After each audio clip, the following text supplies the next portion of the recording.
Good evening, students. Have you revised the topic?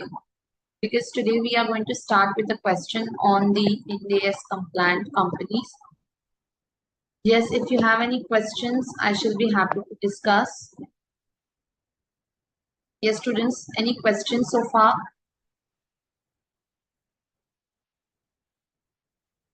Yes? Okay, so if there are no further questions, let me just show the question that we are going to discuss today for the IndAS compliant companies. So basically, I had expected you that you would go through the IndAS and the MAT implication which arises specifically for the IndAS compliant company. And if you have done that, you would be able to solve a question. So this is basically nothing but a past examination question only, which was asked few years back in the exam. And here it is entirely based on the MAT companies, companies to which the MAT is applicable are complying with the IndAS. So let me just reshare the screen.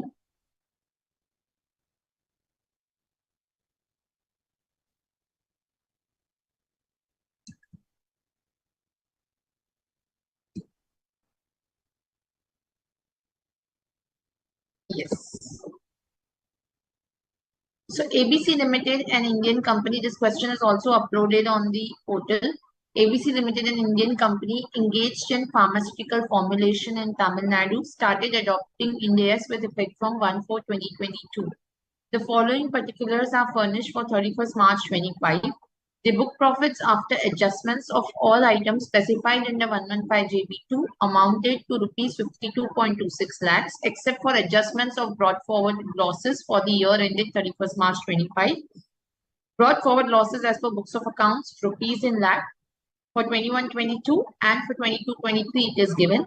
The business loss of 4.6 lakh and 1.75 lakh have been deducted while computing the book profits under 115JB for financial year 21-22 and 22-23 respectively. The particulars of OCI for the year ended 31st March 25 are given. OCI that may be reclassified to P&L, under which the following items are given: deferred gain, cash flow hedges, deferred cost of hedging, comprehensive income from discontinued operations, exchange differences of foreign operations. Then you have OCI that may not be reclassified. Here you should make one change. I think it should be OCI that may not be reclassified to P&L. I have to just make a change over here. If you see here, it should be OCI that may not be reclassified to P&L. Okay. So what are the items which are given under there? Changes in the fair value of equity instruments, deferred gain on cash flow hedges, deferred cost of hedging, share of OCI of other associates, remeasurement of post-employment benefit obligations, and revaluation surplus of assets. The transition amount as on the convergence date stood at rupees 52.50 lakh, including the capital reserves of 8 lakhs and adjustment of 4.5 lakhs relating to the translation difference in foreign operations. NCLT has admitted the application under Section 7 of IBC made by the financial creditor against the company for initiation of insolvency proceedings on 31st March 24. Assume the income tax liability is rupees 9.2 lakh. You are required to compute the MAT liability. Good evening, Ginny. Yes, so let's start with it. How do we start? First of all, tell me, where do you start with this? Ma'am आप जब बोल रहे हो तो आपकी आवाज थोड़ी थोड़ा गूंज सी रही है. अच्छा, एक ही सेकेंड. अशोक जी, कुछ वॉइस में प्रॉब्लम आ रहा है? अशोक जी, एको आ रहा है क्या कुछ? अच्छा, बैकग्राउंड में तो आई थिंक फैन की वजह से हो रहा है. एक सेकेंड. हाँ जी, ओके. अभी प्रॉपर है? Yes ma'am. Okay. So how do we start with this question?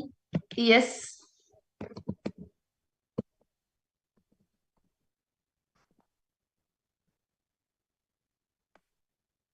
What will be our starting point?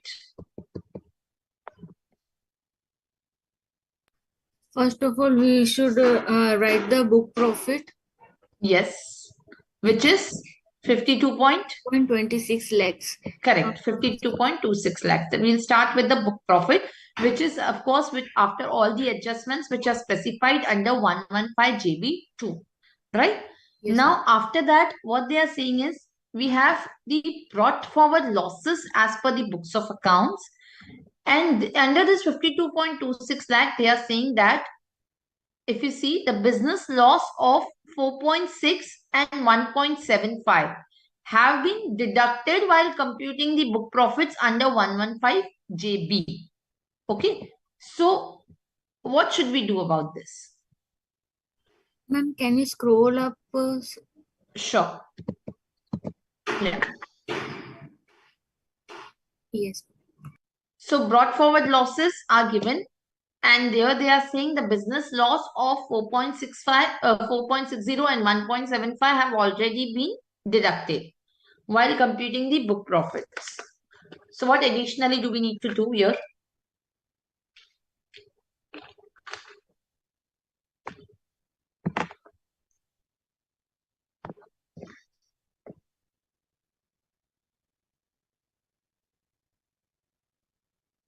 Go back to your notes for the IndAS compliant company and let me know what do we need to do over here.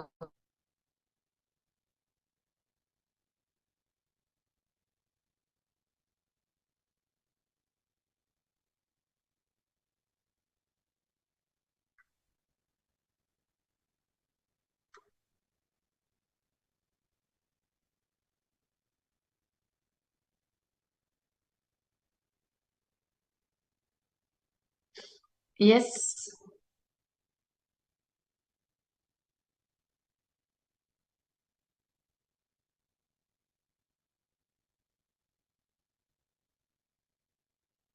Faster students, what would be the implication over here?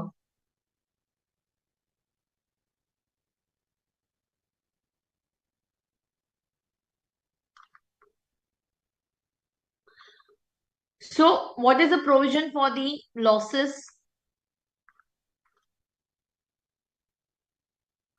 What is the provision for the losses which are there?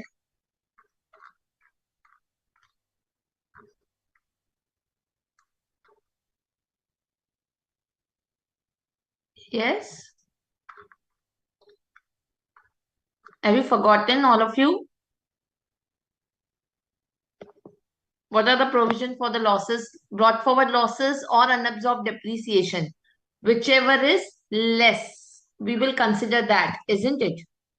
But ma'am वो तो इंडेस नहीं था, उसमें था ना. For IndAS compliant company, there are additional adjustments, but the basic adjustments will still be applicable. Okay okay ma'am, actually Yeah. इसलिए नहीं बोल रहे. Acha. Okay. See, these are the basic adjustments which are given in 115 JB2. ये तो applicable होंगे ही होंगे. There is no doubt about it, students. But additionally, for IndAS compliant company, these three adjustments which are there will be applicable, which are basically relating to OCI, demerger, and transition amount. So the basic adjustments will still apply. And what I told is that in case of the other companies, the lower of the UAD or brought forward business loss will be allowed as the deduction. But the company which has applied under IBC, in case of that, the aggregate of UAD and business loss shall be allowed. Now, if you see in this question which is given, the last point which is given, it says the NCLT has admitted the application under Section 7 of IBC made by the financial creditor against the company for initiation of insolvency proceeding. So, in this case, what would happen?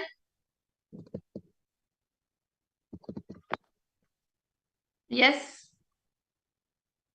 Then aggregate of UAD and business UAD in the sense वो unabsorbed depreciation and business loss aggregate allowed होगा. Correct. Now, what they have said is that the business loss has already been deducted while computing the book profits under 115 JP. What they have not deducted is the unabsorbed depreciation. So that effect we will now give. So Let's write down over here. So we'll start with the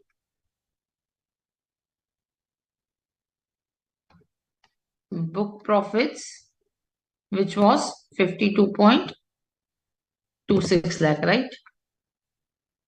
Then now we will reduce less the unabsorbed depreciation for both the years, right? We'll take it for both the years. There is no time limit which is applicable here, right? For the unabsorbed depreciation. So unabsorbed depreciation for 21-22 is how much? 4.60. And for 22-23 it's 2.20. Ma'am ये सम हमारे पास available नहीं है. I've already uploaded on the portal. Okay, ma'am. I just checked. Yeah. Fine. So 21-22, 22-23, both the years we will take the unabsorbed depreciation. What is the total coming to for this? Yes, please do a total for me.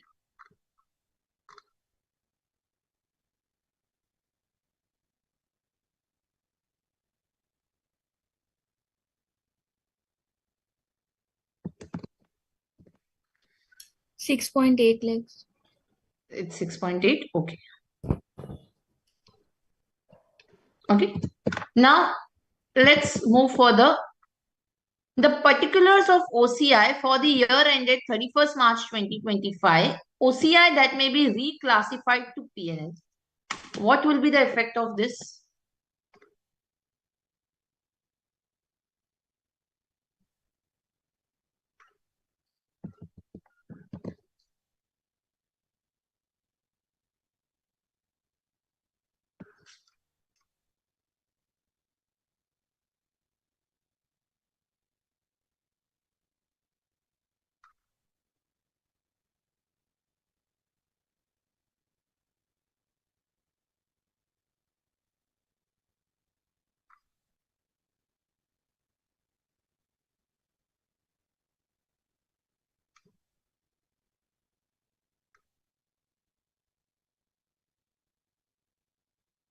Yes.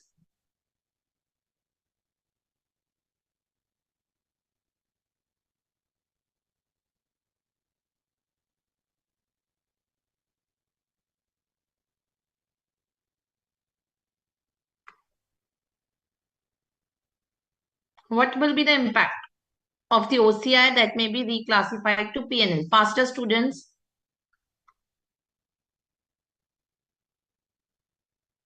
We have solved this, or we have rather discussed this in the last class itself.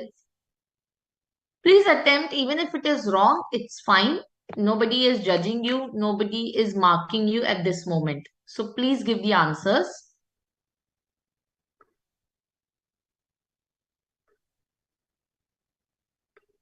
Yes, everyone. What will be the impact of the OCI that may be reclassified to P&L? Very simple answer if you remember this.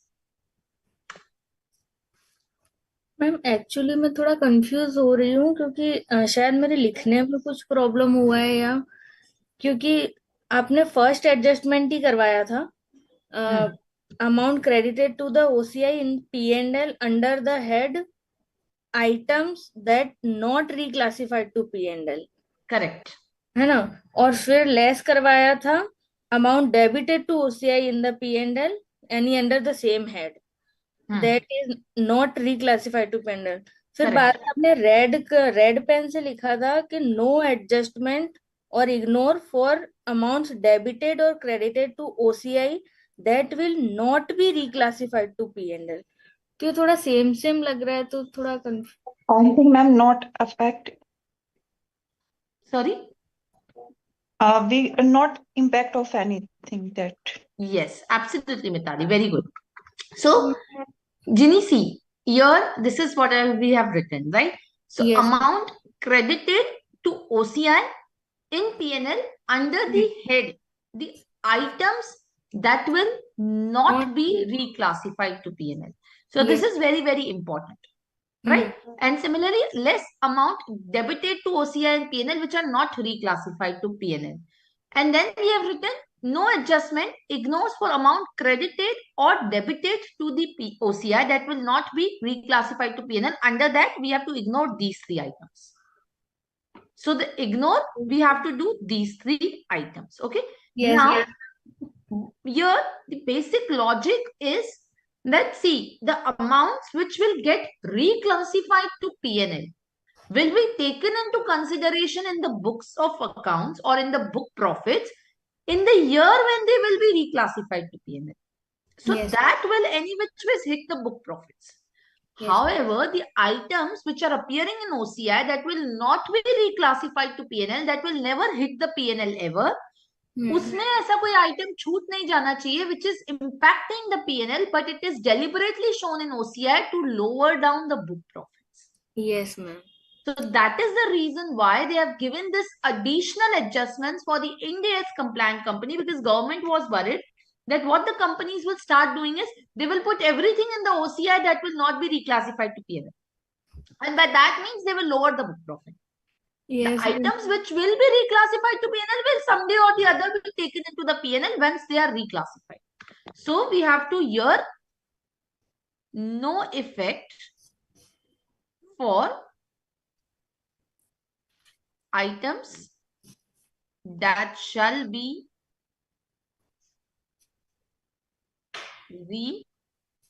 reclassified to PNL. Are we clear? Yes, ma'am. Actually, मैंने उसके heading किया लेकिन नीचे की जो adjustment थी उसको तो मैंने रिवाइज किया कर ही नहीं Okay. Yeah. So this is something which is connected with this. Okay. Yes, ma'am. Thank you, ma'am. Okay. So here the second impact you will write no effect for the items that will be reclassified to PNL and part of OCI. Okay. Here also you can just write an explanation for the UAD because you should not forget in future for companies which have been admitted under the IBC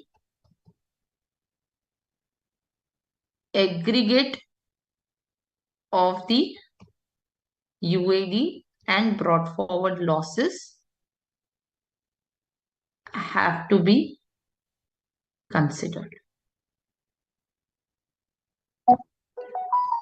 Since brought forward loss have been already allowed,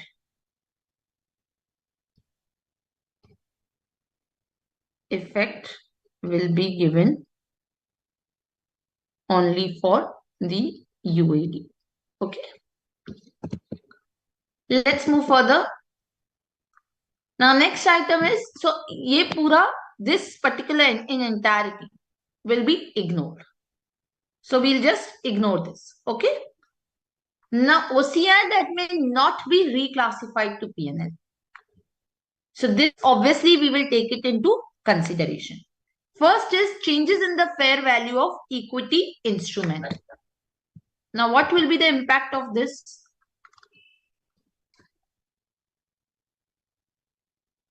We will reduce from the profit. We will not reduce from the profit. Why?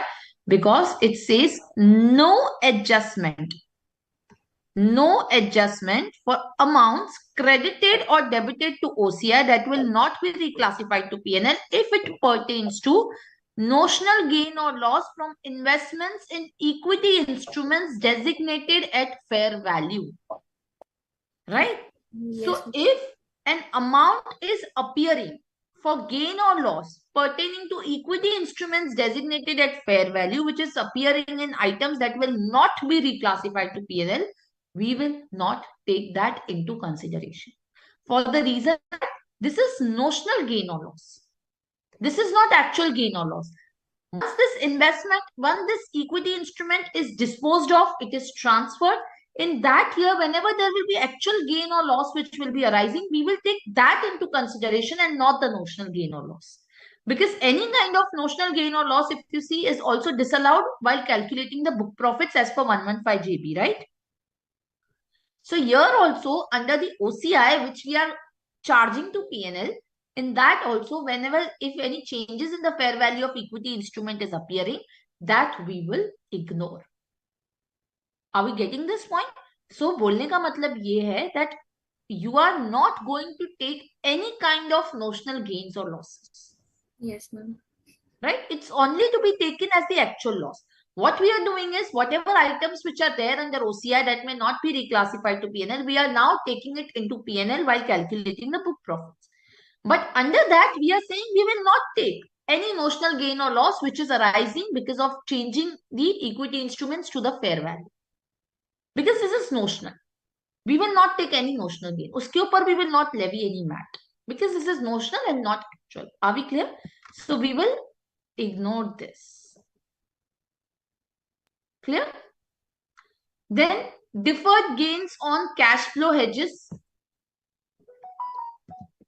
Whether we will consider this? No, ma'am. Why no? Ma'am, notional profit. See, again, this is again a notional profit, you are right, or notional gain or loss which may be arising. But here, for that, there is no particular provision which is given to say that you have to ignore. So you have to ignore only the specified adjustments which are given. This is something which has not been given. So if you see over here there are only 3 items which are given. Sorry, 2 items. Revaluation surplus for assets and notional gain or losses from investments in equity instruments. There is no mention with respect to the gain or loss which is arising from any other instruments. So therefore, we will not ignore this.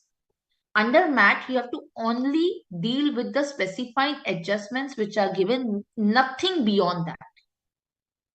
So since nothing is mentioned that we have to ignore any kind of gains, deferred gains on cash flow hedges, we will consider that. And since the amount which is there is appearing in the credit side, we will add that. Okay? So, Yes, ma'am. Ma'am ये OCI बहुत confusing है. see, it is not confusing. I'll explain you once again. See, the matter is very simple. Do not get confused. What it is trying to say is कि जो भी OCI that may not be reclassified to P&L के heading के अंदर है, जो credit में है, add it back. जो debit में है, reduce it. As good as what they are trying to say is कि जो आप P&L में ले जा सकते थे, you have taken now deliberately to OCI that may not be reclassified to P&L. Give the same effect as you have given in OCI. Credit, add, debit, less. Very simple. But ignore 2 things under that. One is revaluation surplus on the assets.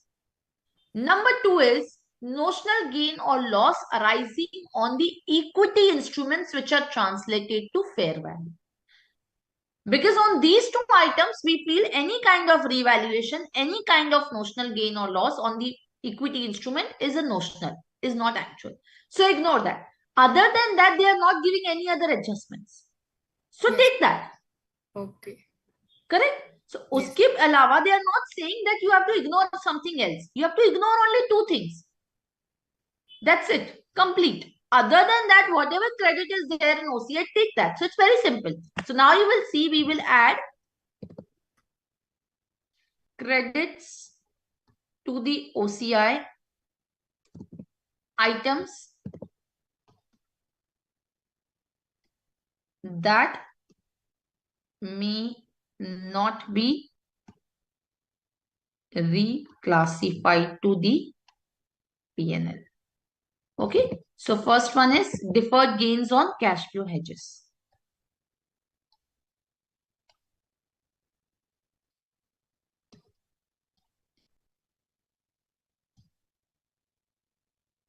How much is it? 7.25.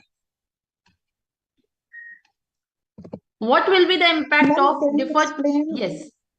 Can you explain cash flow has is any example gain on like I don't understand that because I think when that we will deal in reality, then it will also come in a profit and loss account or not. See, it may come to profit and loss account. So cash flow hedge is basically to reduce the uncertainty of future cash flows, right? It's a kind of a derivative instrument. So basically, this is used to manage the unexpected future cash flows because I'm not sure whether in future I may receive a particular amount or not. So when a cash flow hedge is used, okay, in accounts you will learn more about it, but I'm just giving you a basic idea. This is particularly used to protect a company's unexpected revenues or currency fluctuations which could arise. Okay. Now, when this particular cash flow hedge is used, the change in the fair value of hedging instrument. So, under the IndAS, you have to report everything at the fair value, right? So, any change in the fair value of the hedging instrument is again recorded as a part of the OCI. So, if it is recorded as part of OCI and not as part of PNL, for that there is nothing specifically mentioned which says you have to ignore that. And cash flow hedging instrument which is there. This is not an equity instrument. This is not even an asset which is there, right? This is a derivative. So therefore, we will account for this when we are considering the MAT adjustments. Is that clear? Yes, ma'am. Okay. Now, with respect to the deferred cost of hedging, the debit item which is appearing of 4.10, what will it be impact of this?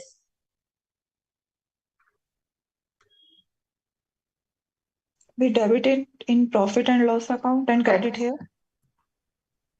No, why we will credit here? Reduce from Correct, we will reduce. For reducing. Yes.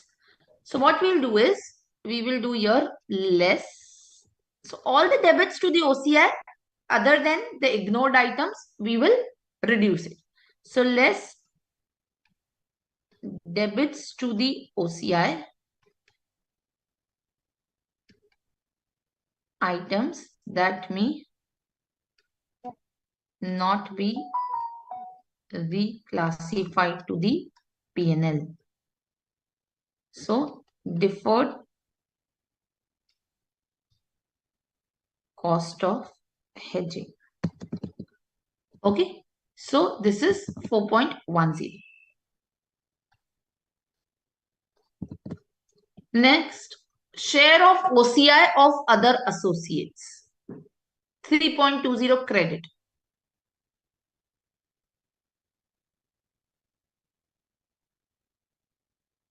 What we will do?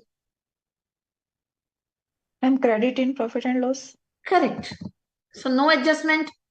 It is given that you have to ignore this. So we will include this. So share of OCI of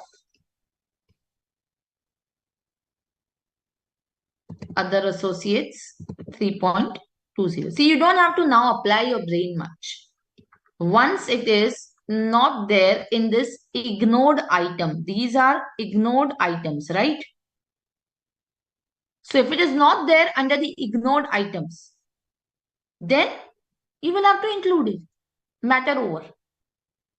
So these are ignored items of OCI that will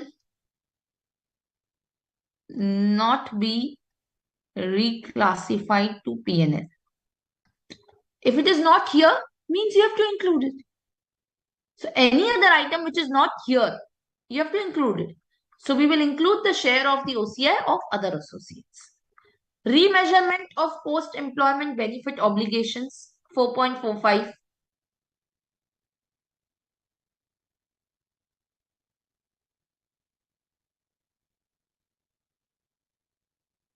Yes.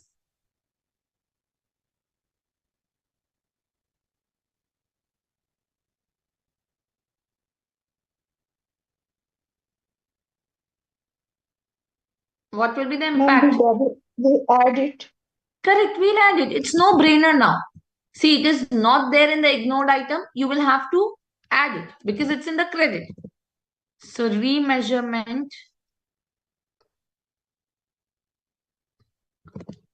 of the post-employment benefit obligation.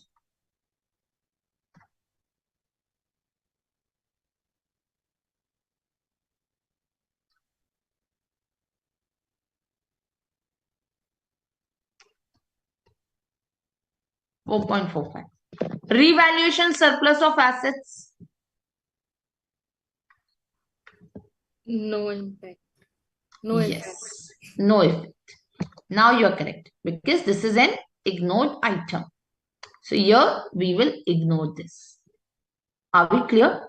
So here what was the total of these credits which are appearing? Just let me know. Please total it for me.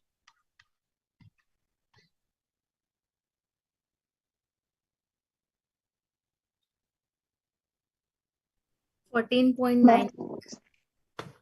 14.9. Okay. Fine. Now let's move to the last item.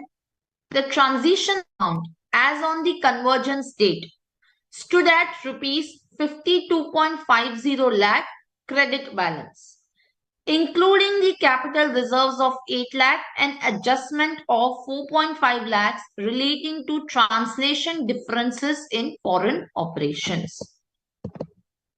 So what we have discussed about the transition amount?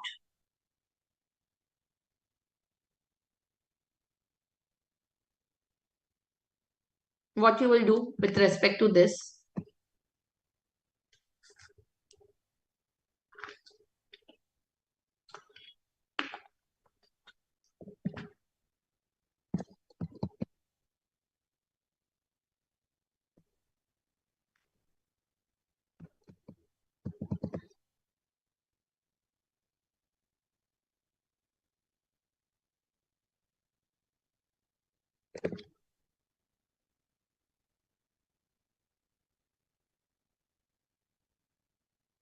Yes. What will be my transition amount?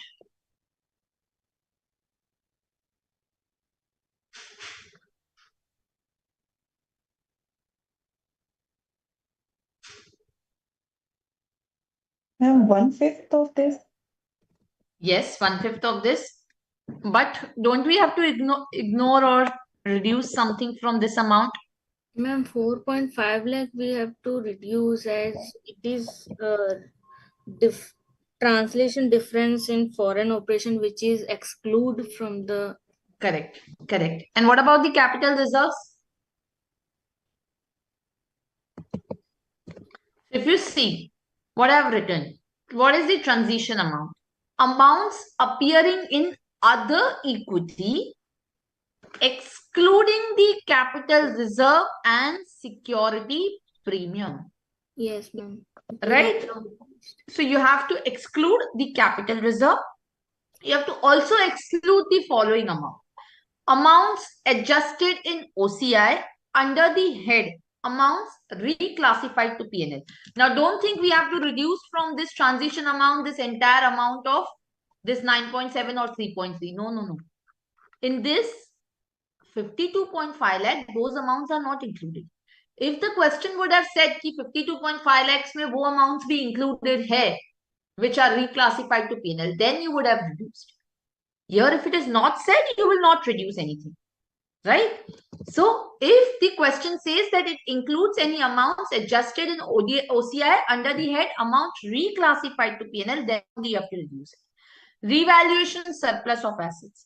Notional gain or loss on investments designated at fair value. Notional gain or loss on plant property and equipment and intangible assets designated at fair value. Adjustment or adjustments relating to investment in subsidiaries, JVs and associates recorded at fair value. Right? And differences relating to the translation difference of foreign operation. So here there is a difference which is appearing of the translation difference of foreign operations. So that also we will reduce it. So, but what we will do? We will do add or less. Transition amount, what should I write? Whether it should be added or whether it should be reduced?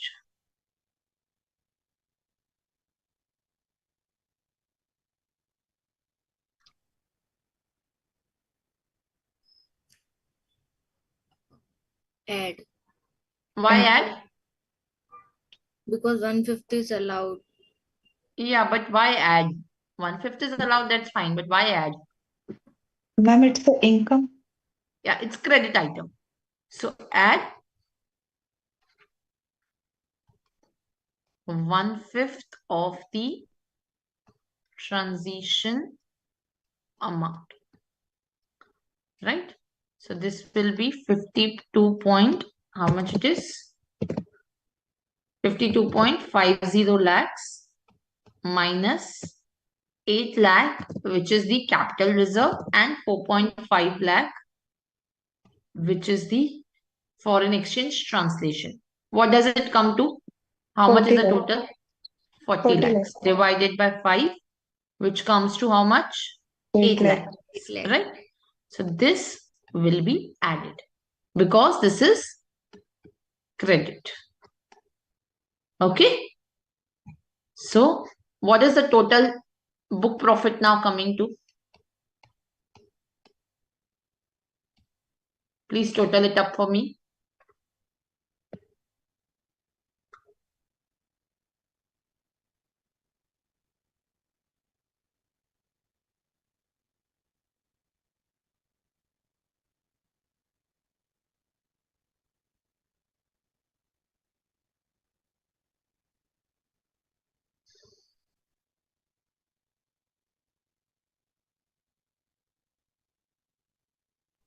— 64.26 lakhs. All of you are getting the same answer?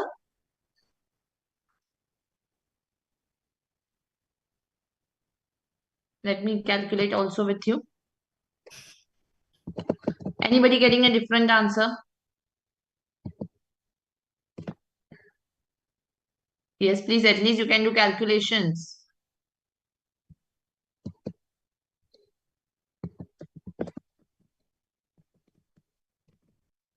Yes.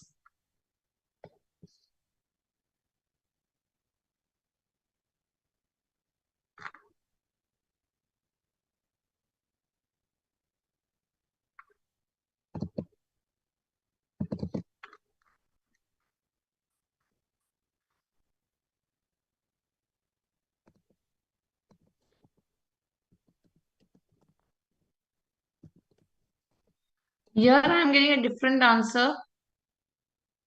I think this is 4.90 lakh. If you see here, this Yes. is 60 only. It's not 90. Yeah, 4.90 it is, right? UAD is 4.90 and not 4.60. So this was 4.90 and 2.2, which is not 6.8 but 7.1 lakh. And then answer will be changed. Yeah, then answer will change, right? Because here it is 4.9 and not 4.6. So 52.26 minus 7.1 plus 14.9 minus 4.10 plus 8. 63.96. Are you getting this answer? Yes, ma'am. Yes? Yes, Okay. ma'am. Now, what is the MAT on this? 15% MAT. What does it come to? 9.594. Any surcharge which will be applicable in this case? Yes?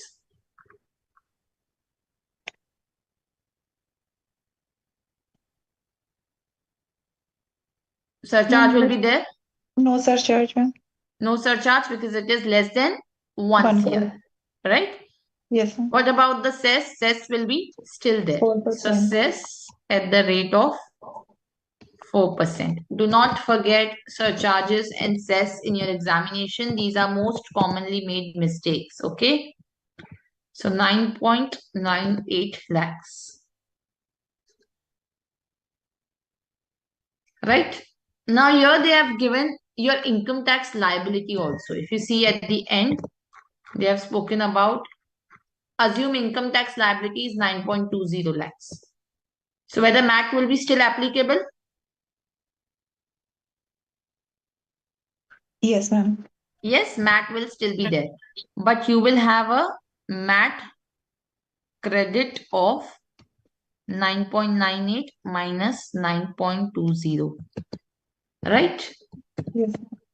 Which is 0.7. coming to 0.78 lakh, which will be carried forward for the period of how many years?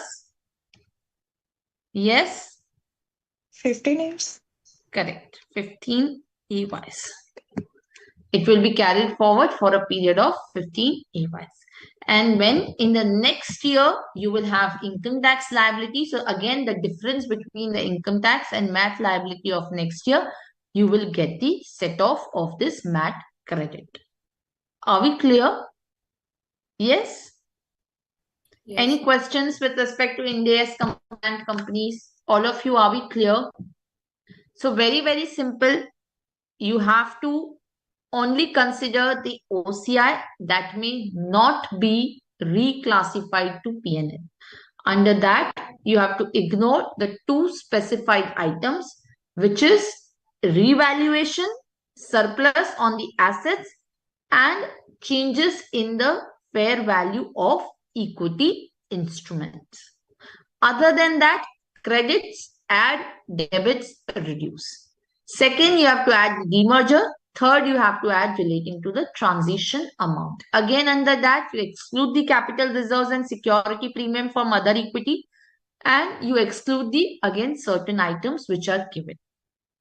Right? Which is again relating to the revaluation surplus, changes in the fair value of equity instrument, revaluation on the plant property, equipment and intangibles, then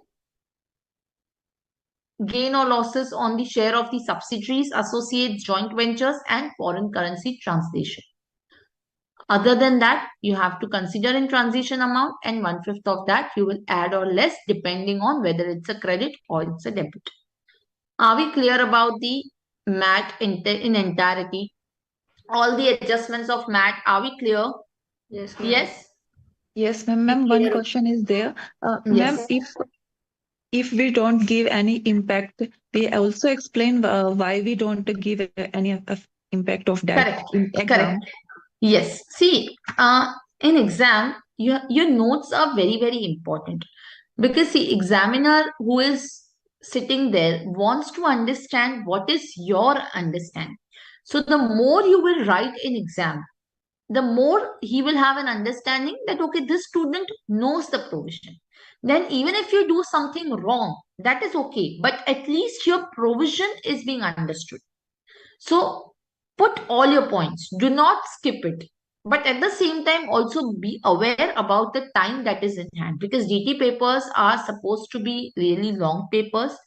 You have to manage time, and to manage time, you have to practice well. See, the more you will write these answers on your own, the more you will practice, the more you will clear your conceptual understanding, the more you will be able to manage time and effectively write an exam. So it's very, very important that you practice, practice, and practice in DT. Most of the students, what they do is they look at the question. Now, these are the questions that I'm giving you, right? You will look at the question, you will take a calculator besides you and do just +1, +2, +3, whatever the question is saying. And tick, tick, tick. This is allowed, this is not allowed. Don't do like that. Your presentation is very, very critical in DT exam. You have to write the entire answer without looking at the book. Maintain the separate book for your practice. When I cleared my CA, I had these bunch of books that I threw after clearing it. That's the level I used to practice all the questions from the module, from the class notes, whatever were available. So this is how you have to do it. Only that is the gateway to pass. Okay. So let's proceed further. Now, with respect to this MAT, last one point here, in case of the companies to which the MAT is applicable, return filing is mandatory. Also, they have to furnish a report in Form 29B from a chartered accountant on or before the due date of filing the tax audit report. Which is, what is the due date for filing tax audit report under 44AB? 30th September. Yes. So basically, you have to furnish the MAT report also from a CA under 29B by 30th of September. Are we clear? Okay. So let's now proceed further. Any other questions that you have with respect to MAT before we move on to the next topic?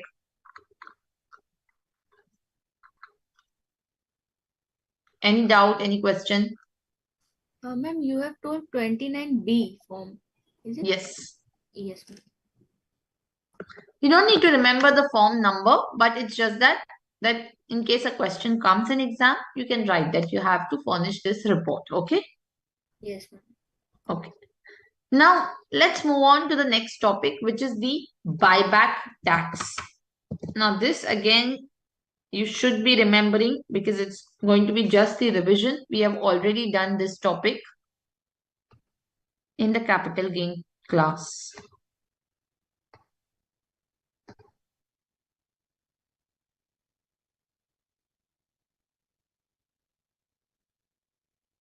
What do you remember? Let me see who remembers what we have done with respect to the buyback.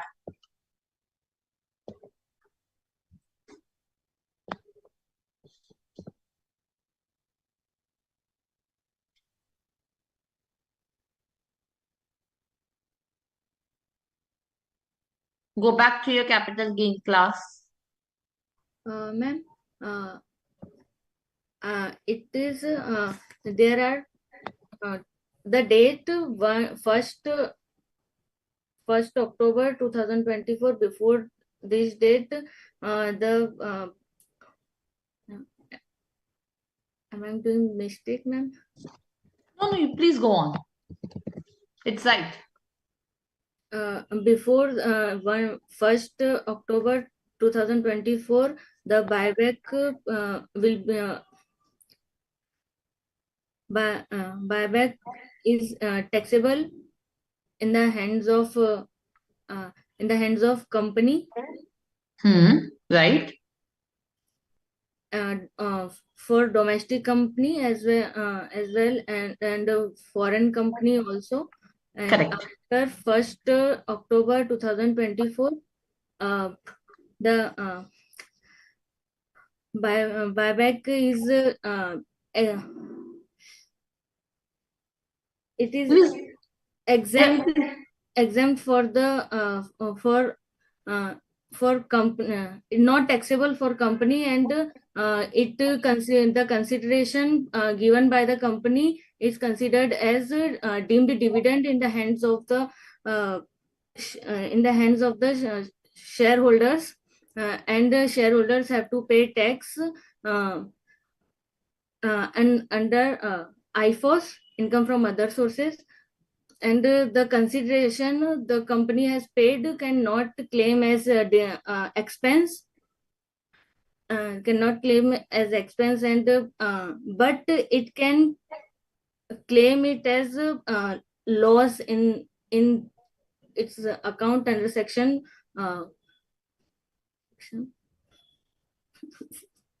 46A. 46A. Yes. Yeah, very good. Very nice attempt. See, you're just one mistake you made, I rectified, Yes, but otherwise very nicely attempted. Okay. So if you see, we have done this section 46A, buyback of shares. So transfer, this is considered as transfer under 247 because there is extinguishment of the rights of the shareholder, right? Now, prior to 1st October 2024, there were two sections which were applicable. One was section 46A, which was basically with respect to buyback of shares by the other company. In which case the taxability used to be there in the hands of the shareholder under 46A, which used to be the amount received from the company for buyback minus the cost of acquisition of shares. For the buyback of shares by the domestic company, as you rightly pointed out, there used to be a buyback tax applicable in the hands of the company undertaking the buyback under section 115QA at the rate of 20% plus surcharge of 12% plus 4% cess, which used to make the effective tax rate to 23.296%. Right? And there also the tax was applicable on the amount which is the consideration paid by the company minus the cost of shares to the shareholder. And in the hands of the shareholder, the consideration received used to be exempt. This was prior to 1st October 24. So for buyback of shares by domestic company, 115QA in the hands of company, in the hands of shareholder exempt. And for buyback of shares by other company, 46A used to be applicable in the hands of shareholder. Post 1st October 2024, buyback of shares by the domestic company is going to be considered as the deemed dividend in the hands of the shareholder under section 222F, which will be chargeable under the head income from other sources. Here, no expenditure will be allowed against this income. No expenditure totally allowed. So this will be taxable in the hands of the shareholder. So what will happen to the cost of shares? The cost of shares can be claimed as a capital loss under section 46A. So the mistake that you made, Ginny, was you said the consideration can be claimed as expense. No. Yes, ma'am. The shareholder who has purchased the share can claim the cost of those shares as a capital loss depending on the period of holding, whether it will be short-term, long-term, under section 46A, and can carry forward this short-term or long-term capital loss and set it off against the short-term or long-term gain as per the rules of section 74. Yes, ma'am. Are we clear? So, the buyback tax which was there under 115QA is no more applicable post 1st October 2024. So this is applicable only till 1st October 2024. But now you will say, should we not remember? The answer is no. You have to remember this because this was applicable till 1st October 2024. So if the question says the company, the domestic company has bought back the shares, let's say on 1st of July, then you will say that the buyback tax will be applicable in the hands of the domestic company on the consideration paid minus the cost of acquisition of the shares. Are we clear? Now, what will be the cost of acquisition of those shares? The cost of acquisition will be the cost which is paid by the shareholder to the company, which will include even the security premium. Are we clear? Yes, ma'am. Now, let's say the shares have been acquired by way of ESOPs. So what will be the cost in that case? The fair market value which you have taxed under 17, right? Under 17, when the ESOPs are issued, it is considered as perquisite. When it is considered as perquisite, you say FMV minus the exercise price is chargeable under section 17. So now the cost of those ESOPs will be the FMV that you've taken under 17. Right? Even under the capital gain, when you sell the ESOPs, what is the cost? Cost is the amount that you have already been charged to tax, which is the FMV. Right? We have done that also. Similarly, where if the shares are acquired by a company under being an amalgamated company, so what will be the cost of shares of the amalgamated company?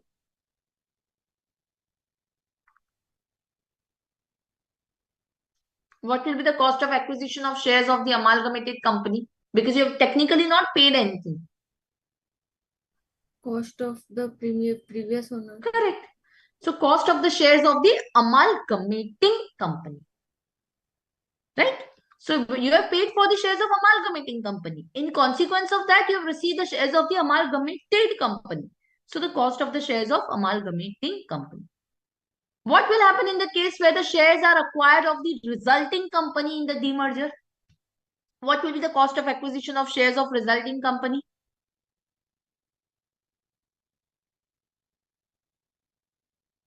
Cost of demerger company? Cost of the demerged company, but there used to be a formula if you remember. What was the formula? Into net book value of the assets transferred divided by the total net worth of the demerged company, right? Because it's not that, see, in the amalgamation, the amalgamating company is completely getting closed. But in the demerger, only the undertaking gets transferred. So both the companies are still existing, the demerged company as well as the resulting company, right? It's just that some part of the company is being now separated out and becoming a new company. But the old company and new company both are existing. In amalgamation, the old company dies. So you directly cannot say that the cost of shares of demerged company. So the cost of shares of the resulting company is the cost of shares in demerged company multiplied by net book value of assets transferred in demerger divided by the net worth of the demerged company. And the cost of shares of demerged company will be nothing but cost of shares which are purchased minus the cost of shares of resulting company. Do you remember this? Is it clear? Yes or no? Yes, ma'am. Right? Fine. So you have to apply the same principle to calculate the cost also, here also, even in the case of buyback, because this is same principle as a capital gain only. Clear? Any questions? Any doubt? Yes? What if the shares were acquired from the convertible debentures? The debentures are now converted into shares. Now, what will be the cost of those shares? Cost of debentures? Correct, cost of debentures. What is the issue in the case of the bonus shares? Zero maybe. Zero, correct. Right? So, the same principles will be applicable over here. Okay, so I have discussed different instances and that completes your buyback tax. So it's just a revision. So you can just write here because this was present in your module for assessment of various entity. So you can just write refer the capital gain class because this we have already discussed. Excuse me, Okay? ma'am. Yeah. Ma'am, in case of amalgamation, right, we sometimes we get the shares in a case in a ratio also, like Correct. 2:1, right? So, Correct. so the cost is also according to that. We will multiply or divided accordingly. See, the ratio that you get is basically the ratio for the company which is giving those shares. But for you as a shareholder, the cost will be what you have paid to the amalgamating company. That's it. That will not be according to ratio. What you have paid to the amalgamating company, that will become cost for your shares in the amalgamated company. So let's say, for example, I was holding 5 shares in amalgamating company. And now I have received, let's say, 2 shares in the amalgamated company. So whatever the cost I had paid, let's say I had paid rupees 1,000 for those 5 shares. Now will become 1,000 for those 2 shares. It's very simple like that. The per share price may go here and there, but the total price will remain the same. Is that clear? Yes, ma'am. Okay.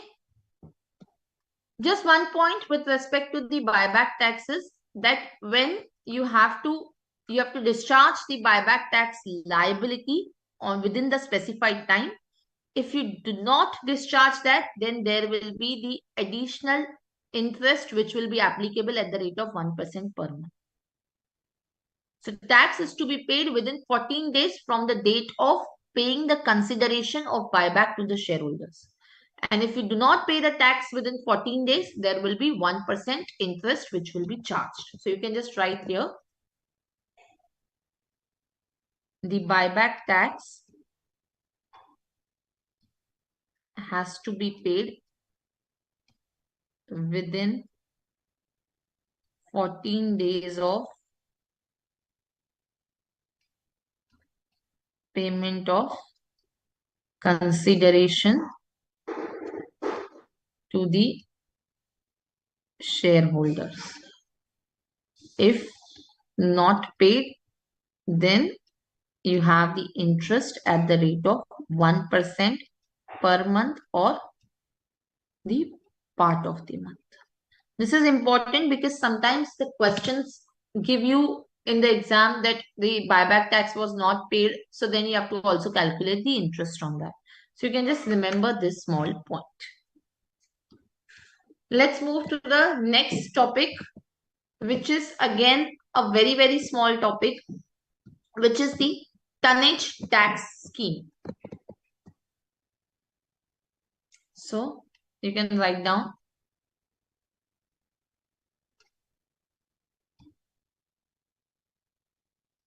This is section or chapter 12G.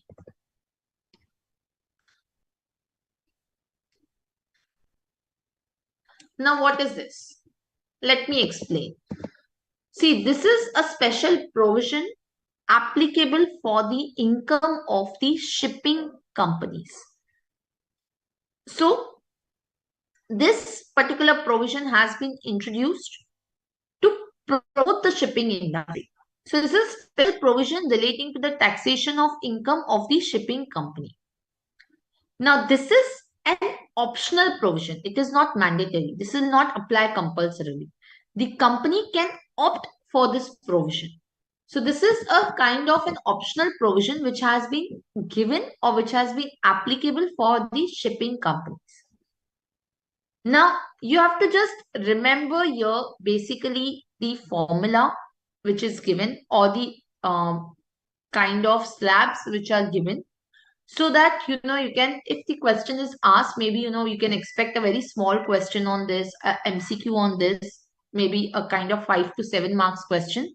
So you can expect around that. So you don't have to worry much about this. You have to just remember what are the different slabs which are applicable. But I'll just give you a basic idea. Now this is applicable to the Indian shipping companies. Okay. So basically you can write down applicable to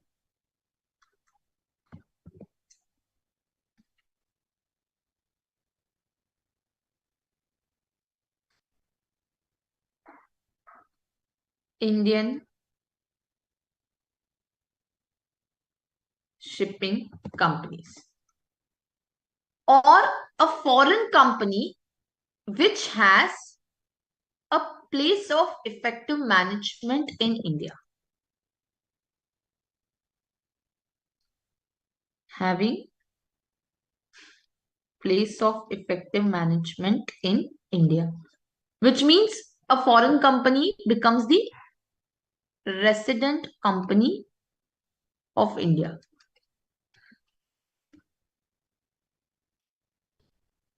Right? You will learn in international class. If a foreign company has a poem in India, it becomes the Indian resident. So basically, this is applicable to the Indian resident companies only. Either it is Indian incorporated shipping company, or this is a foreign company having the poem in India. So technically, if you see, this is applicable to the Indian resident companies. Fine. So this is applicable to the Indian resident company. To whom these provisions of 44BB are applicable?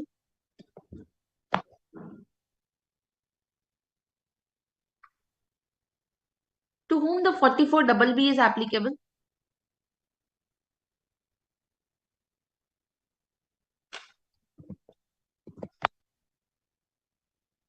$44BB, what was that?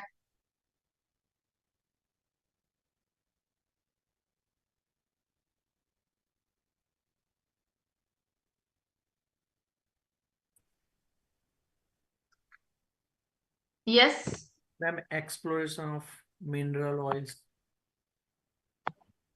Exploration of mineral oils, right? Sorry, not 44BB. What is the provision for the shipping companies which is applicable? 44B, right? 44. Yeah. So to whom it is applicable, which kind of shipping companies then are covered under 44B?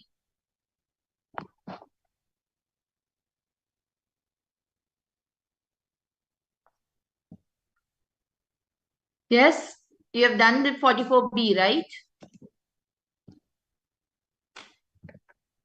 So what is the difference between this and the 44B? Non-receiving. Correct.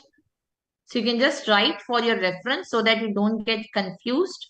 44B, the presumptive. How much was the rate? Under 44B, what was the rate? 7.5. Correct.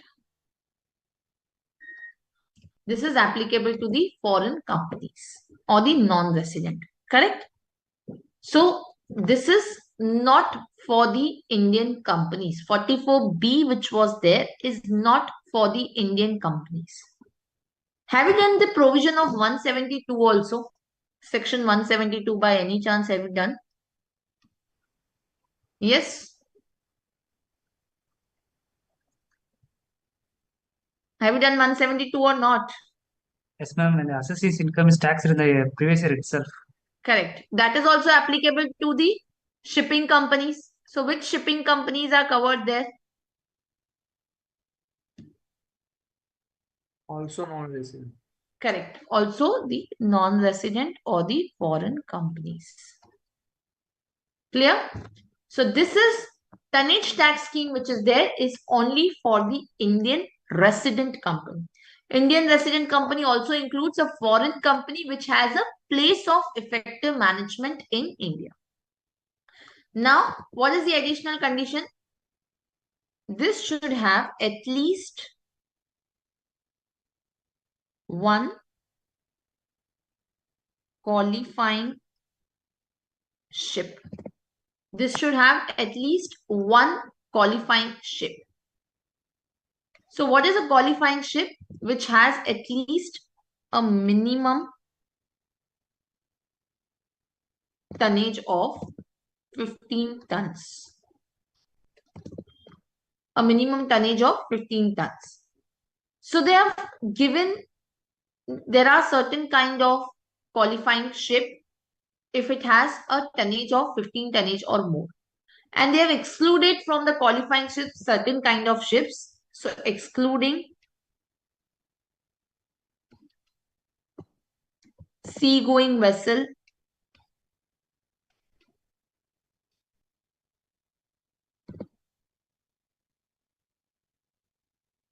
a sea-going vessel or ship,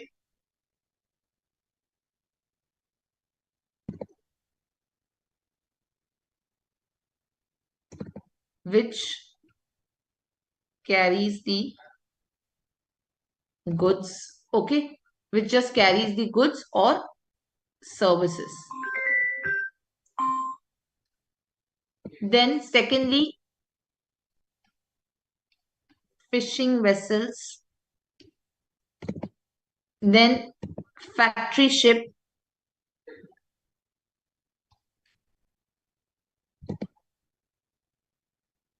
then pleasure craft. Pleasure craft is basically the ships which are used for the tourism purpose or for sports or recreation, right?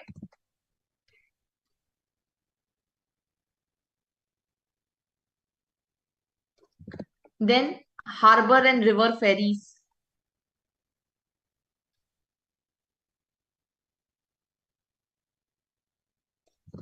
Then offshore installation.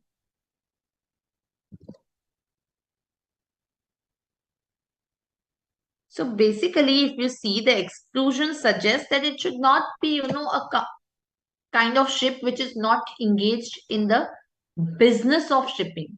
For example, a sea-going vessel which is just carrying some goods or services which are normally, routinely carried through a land also.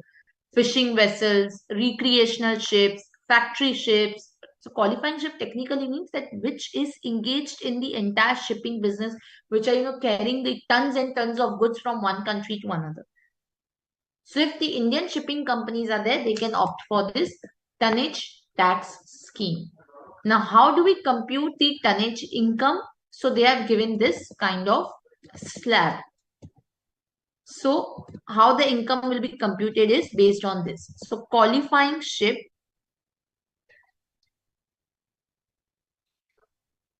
having tonnage up to 1,000. So if it is the income calculation is dependent on what is the weight of the ship, what is the tonnage. So amount of daily tonnage income rupees 70 per 100 ton.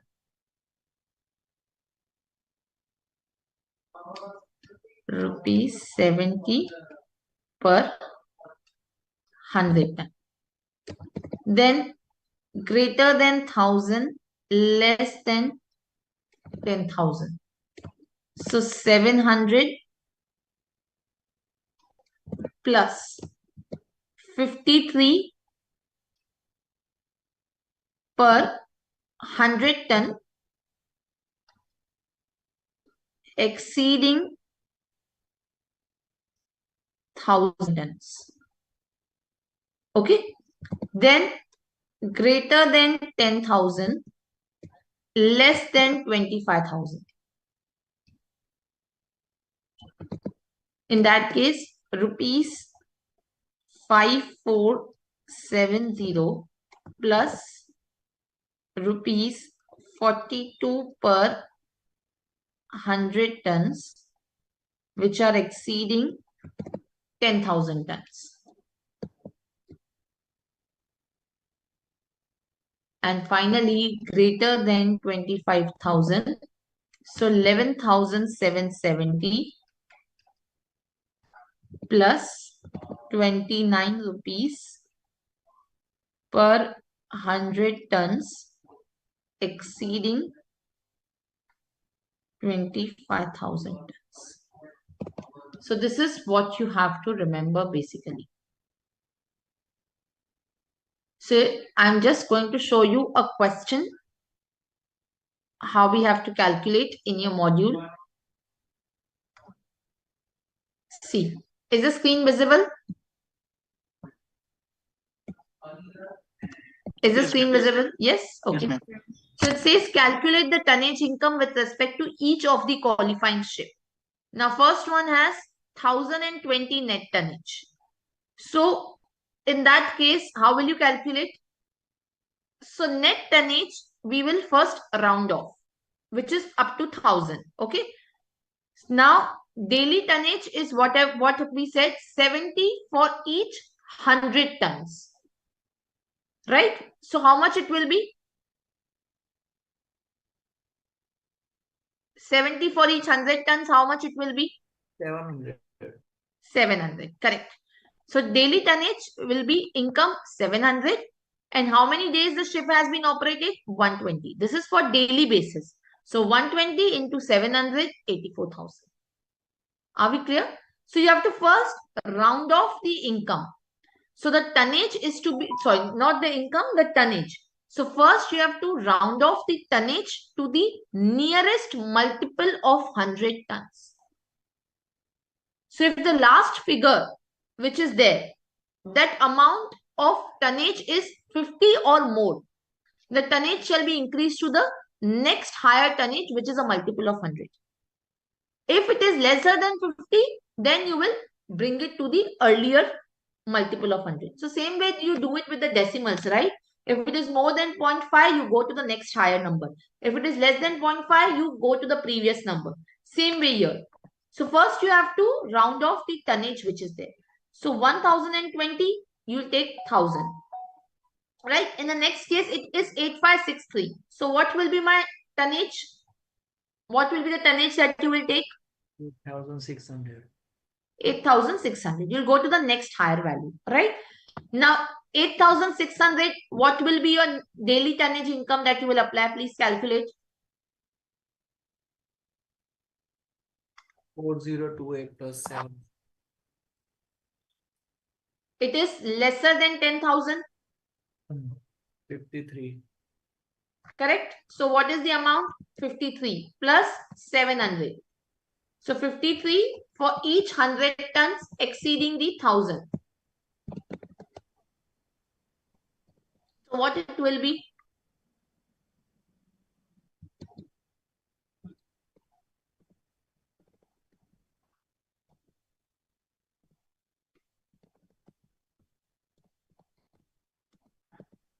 Yes, students, please, faster.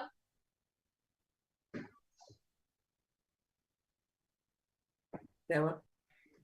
Hmm? 76 multiplied by 53. How much it is coming to? 4028. Yes. And then what you will add to that? 700. Correct. So 4728. Does everybody understand how do we arrive at 4728? If anyone has not understood, please raise your hand. Clear, ma'am. Clear? Next is 22,368. So 22,368, what will be the tonnage rounding off? 22,400. Correct, 22,400. So this is lesser than 25,000. So what will be my daily tonnage? So if you see over here, the daily tonnage, it is 5470 plus 42. So those who have not understood, see, you have to take 42 for each 100 tons exceeding 10,000. Now my daily tonnage comes to 22,368, right? So 22,368 minus 10,000 you will do. Sorry, 22,400 minus 10,000.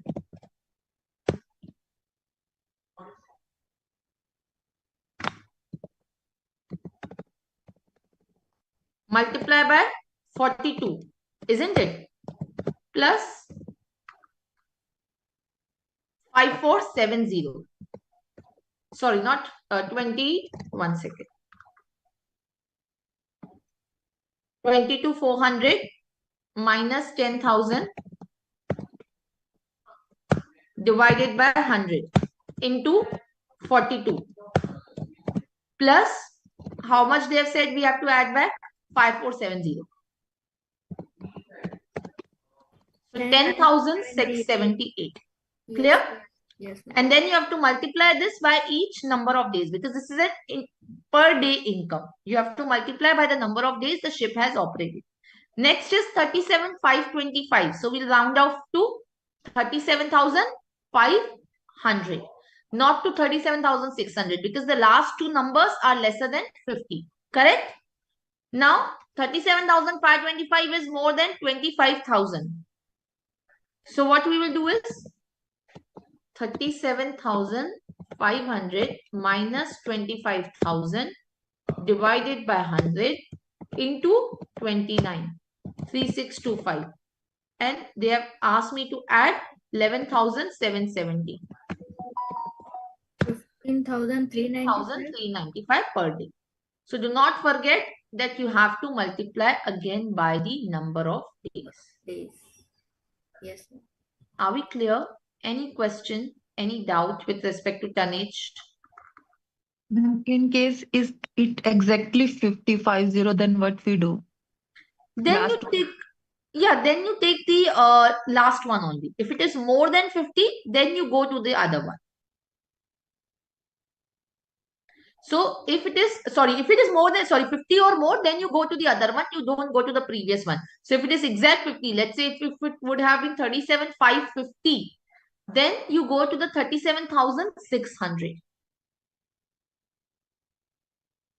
Are we clear? So if it is 50 or more, the tonnage will be increased to the next higher tonnage. You can just write down also here in the notebook.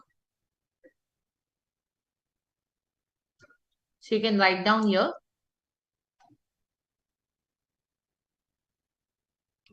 Round off the tonnage if greater than equal to 50, if the last digits are greater than equal to 50, round off to the multiple of next 100. If it is lesser than 50, then previous 100. Clear? Yes or no? Yes, ma'am. Okay. Now, when you calculate this tonnage income, as I said, this is an optional regime which is there. This is not a mandatory regime which is given. So here there is this option which is available that the company has to opt. So a qualifying company may opt for the tonnage tax scheme by making an application to the joint commissioner, the jurisdictional joint commissioner which is there, for this particular opting in for this particular regime. Are we clear?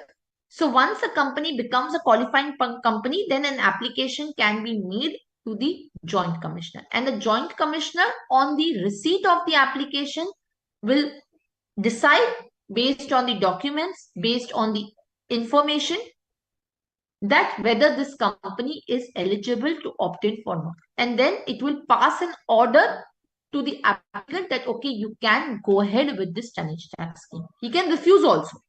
So it's entirely at the discretion of the joint commissioner.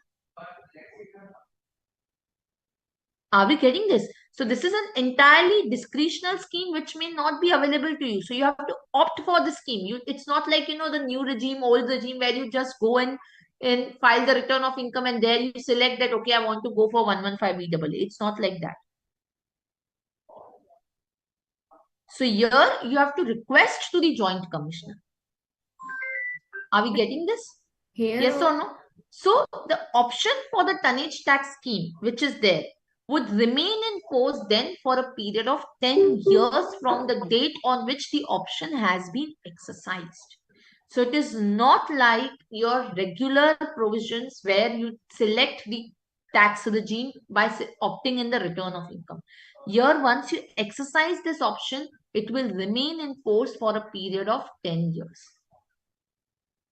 from when the option was exercised, and will cease to have effect if you default with any of the condition,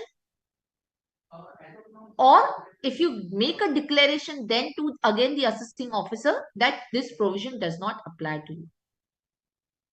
And then you can go as per the normal tax provision. And again, you have an option to renew it once you are out of it. You can again go back and renew also. Then if in middle I want to go out of that scheme, that also possible? Yeah, but you have to request to the AO again. Yeah, okay. Yeah. So a qualifying company is not regularly allowed to opt from the tonnage tax scheme if the company on its own opt out of the tonnage tax scheme. It has to show that it is not now having the compliance with this entire chapter. Only then it can opt out. It cannot just on its own make a request to the AO that, okay, I want to opt out of it. Only when it says that I'm not a qualifying company anymore, then only it can opt out. Let's say if it does not have that much kind of tonnage of 15 tons, or which is the minimum ton which is applicable for the qualifying ship. If it doesn't have a qualifying ship, so in that case it can opt out. Ma'am, it's mean if I choose that, I will choose for 10 years, right? It is applicable for 10 years. It is Yeah. automatically for 10 years. Yeah, if I apply for that, right? Correct. There, Correct. Ma'am, here also we have to file some specific form, or only application is there? You have to file an application. Only application. Yes, to the joint commissioner. Okay.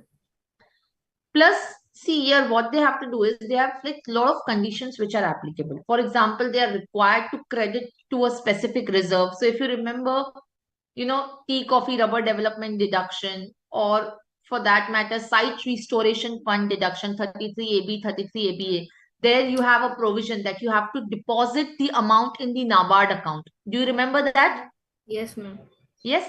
Here also you have something similar. that this tonnage tax company is required to credit to a tonnage tax reserve account of an amount not less than 20% of the book profits, which are derived from its core and incidental activity. And then these amount should be utilized for acquiring the new ships within the period of 8 years. So here also they have the similar condition. So if you see here in your module, you can see, I'll just show you. You don't need to exactly remember, but you should know these points in case sometimes it is asked in the MCQ. So if you see, they have to, the amount credited should be utilized for acquiring a new ship before the expiry of 8 years. And until the acquisition of the new ship, the amount can be utilized for the purpose of the business of operating the qualifying ship. It should not be used for distributing the dividend. So basically, here also they have a similar condition which is applicable to the site restoration funds or the tea, coffee, rubber development section which was there. Are we clear?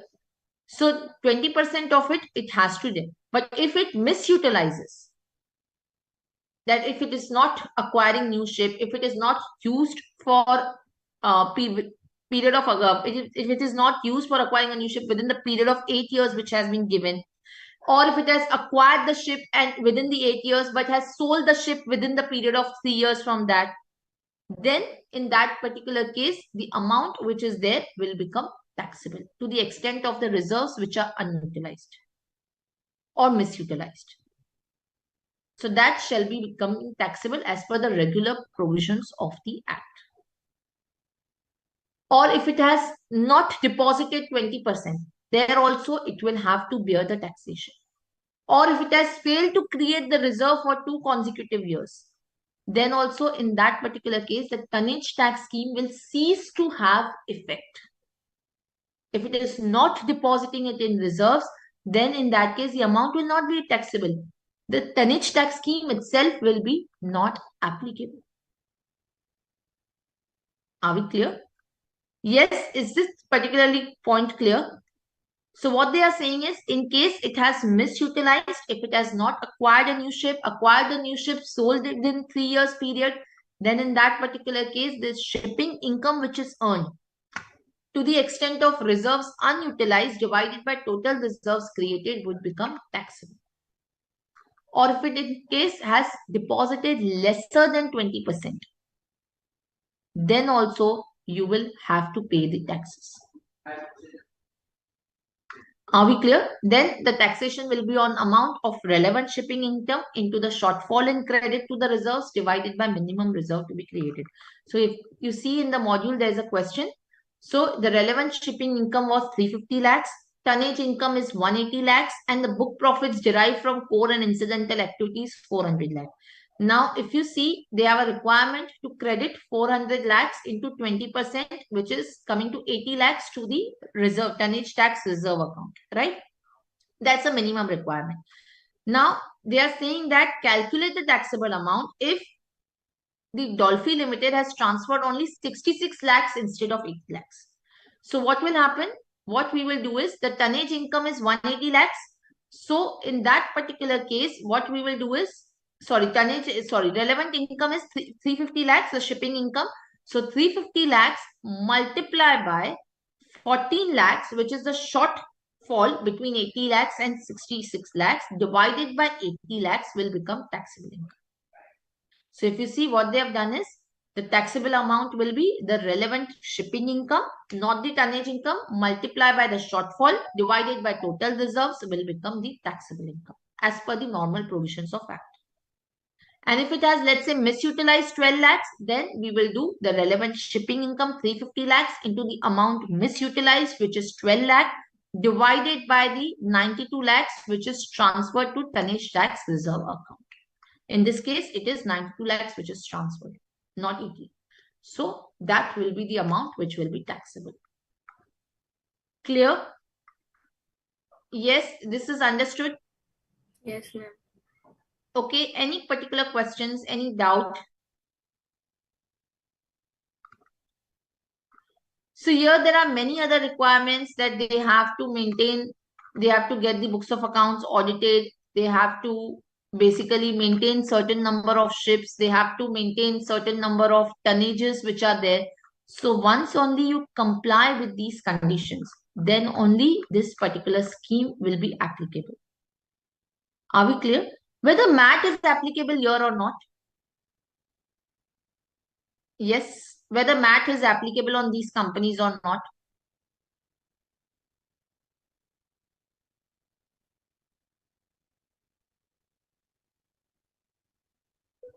Go back to your MAT notebook and see.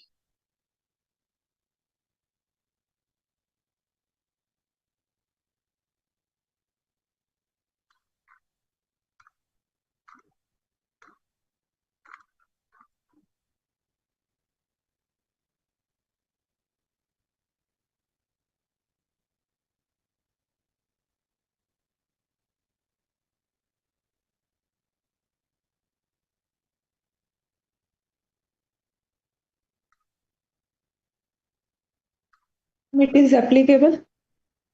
Is it applicable? What do others think? Whether MAT is applicable or not.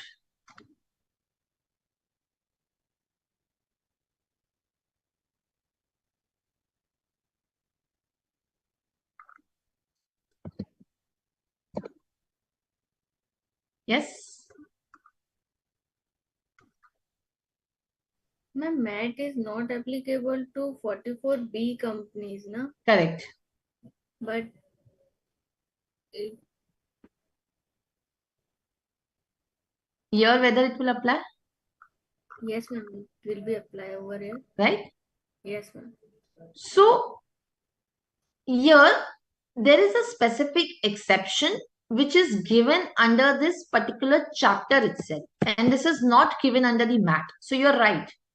Under the MAT section that you have dealt so far, there is no exception which is given for this kind of company.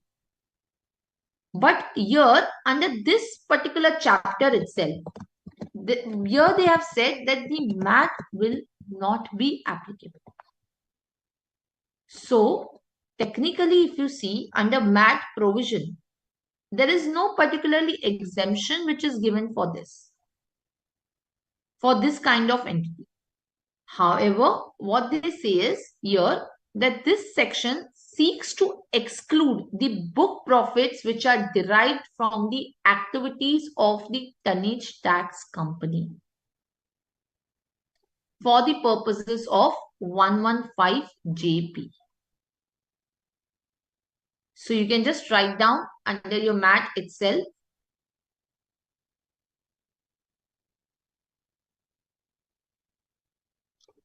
You can write over here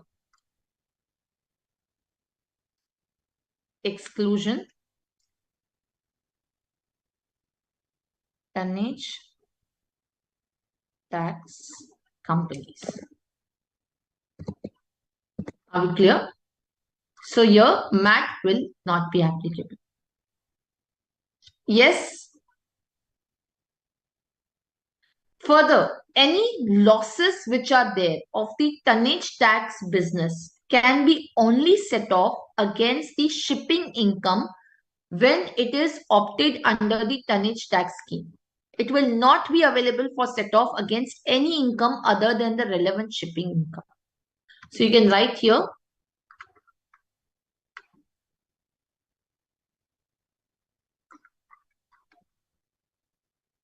so losses which are there, any losses of the tonnage tax business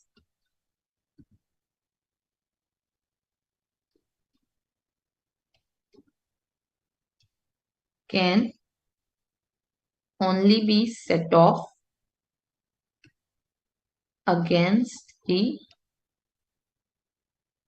tonnage tax income. Are we clear? Yes.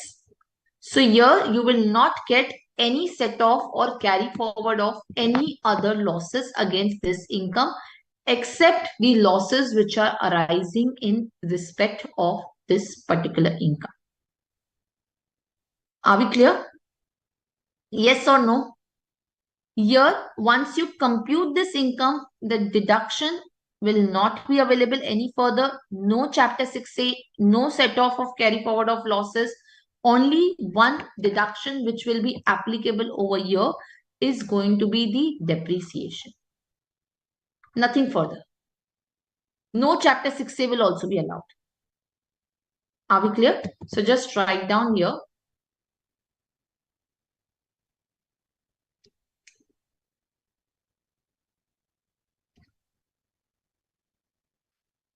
No deduction under section 30 to 38 of PGBP.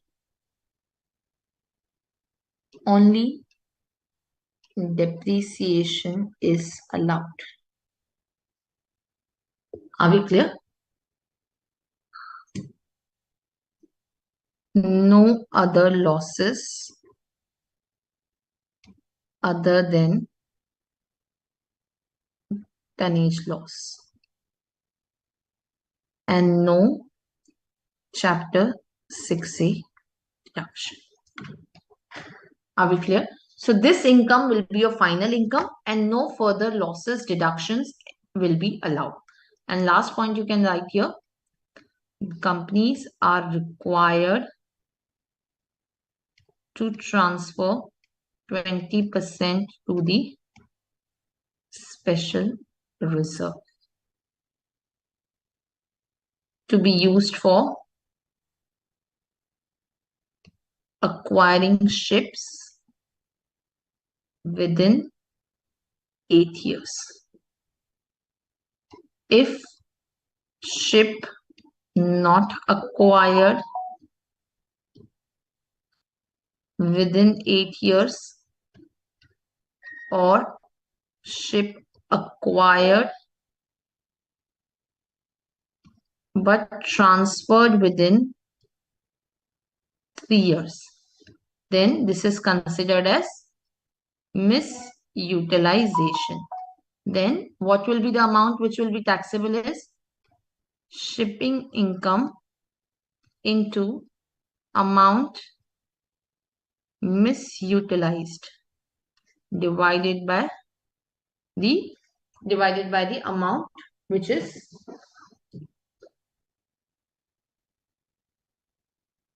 transferred to reserves.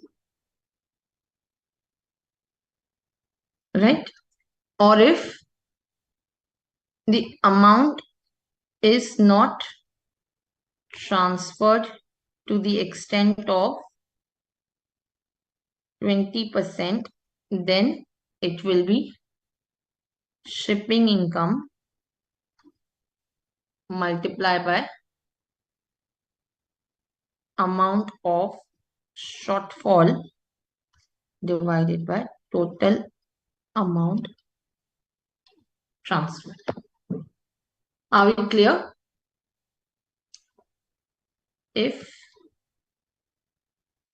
amount is not transferred at all, then tonnage tax scheme shall cease to have effect. Are we clear? Yes or no? Any questions? Any doubt? Yes, students, is this scheme clear? So you have to just remember the quantums and these few conditions.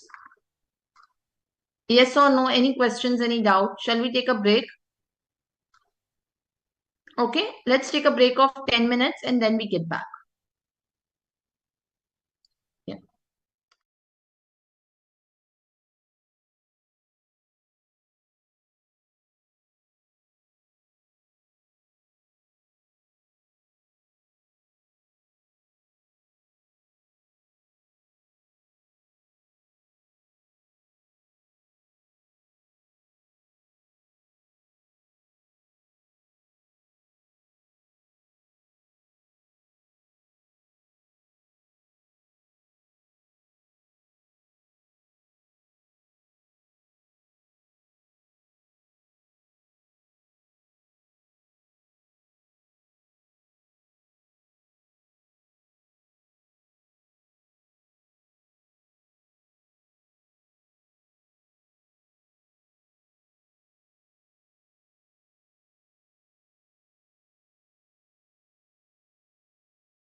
Okay. So students, now last aspect with respect to the companies is the liability of the director. So see, it is possible that the company gets into some kind of tax avoidance. Now, company is not a person, not a like a person who could be prosecuted, right? So where any tax is due from the private company in respect of any income, right? And it cannot be recovered. So what can we do? Then every director who is there, who was director at that point in time, okay, shall be jointly and severally liable for the payment of tax unless he proves that the non-recovery of tax is not attributable to his negligence. So, and other than that, the director is liable.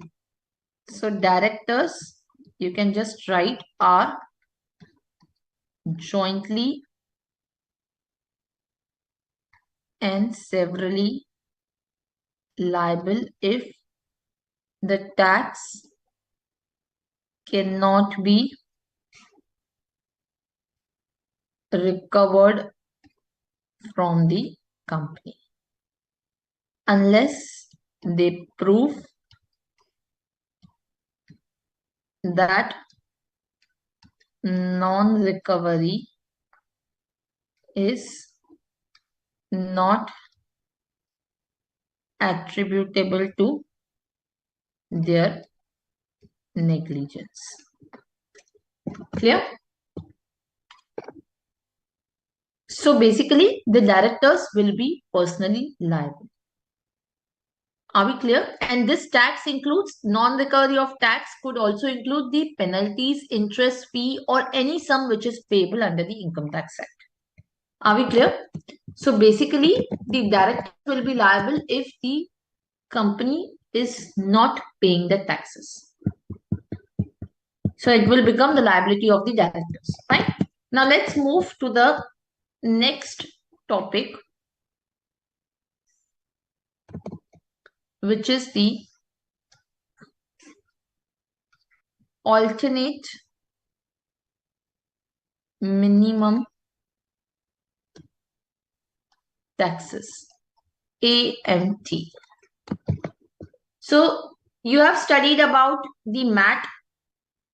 Now we are going to study about the AMT. So AMT is, MAT is applicable, see, to the companies, right? AMT is applicable to other than company. So under that, you start with the book profits. Under AMT, you don't start with the book profit. You start with your net profits only, and then you make only 3 adjustments which are given. That's it. AMT is very simple. MAT may, you had to still remember what adjustments we need to make, what adjustments we don't need to make. AMT is pretty simple, and MAT was applicable only to the companies. AMT is applicable to any other assessee which is there.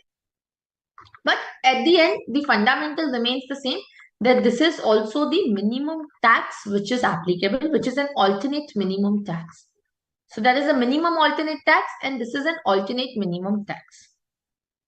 Are we clear? So under the alternate minimum tax, how basically we have to see it is applicable. So it is applicable to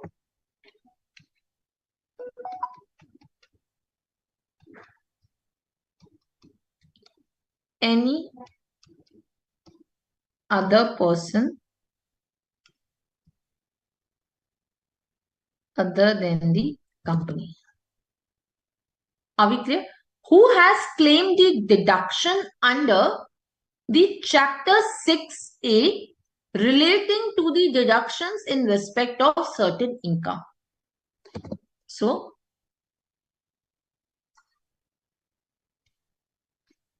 who has claimed deductions under Chapter 6A, Part C or Heading C,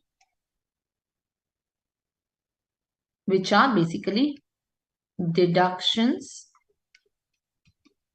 in respect of income. What are the deductions in respect of income, students?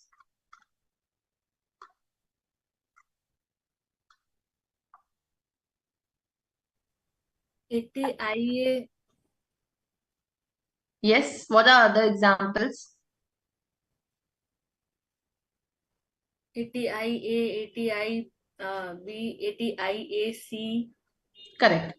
So all those which are falling under Chapter 6A Part C, only if the assessee is claiming those, only then the AMT will become applicable. So AMT is not applicable to everybody. AMT is only applicable to the assessees who are claiming these deduction which are other than company, other than Section 80P. What is 80P? Any idea?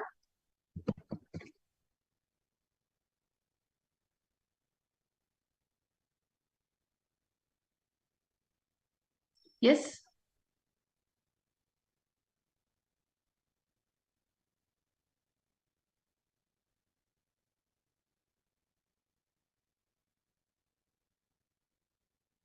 What is 80P? Income of cooperative societies. Correct. So if there are cooperative society, they can claim the 80P. Are we clear? So for the cooperative society claiming 80P, meaning AMT will not be applicable. Are we clear? Yes or no? Okay. So this is applicable to the any other assessee which is claiming the deduction under Chapter 6C. So provisions of the AMT will again here not be applicable. So here there is a limit given. If the adjusted total income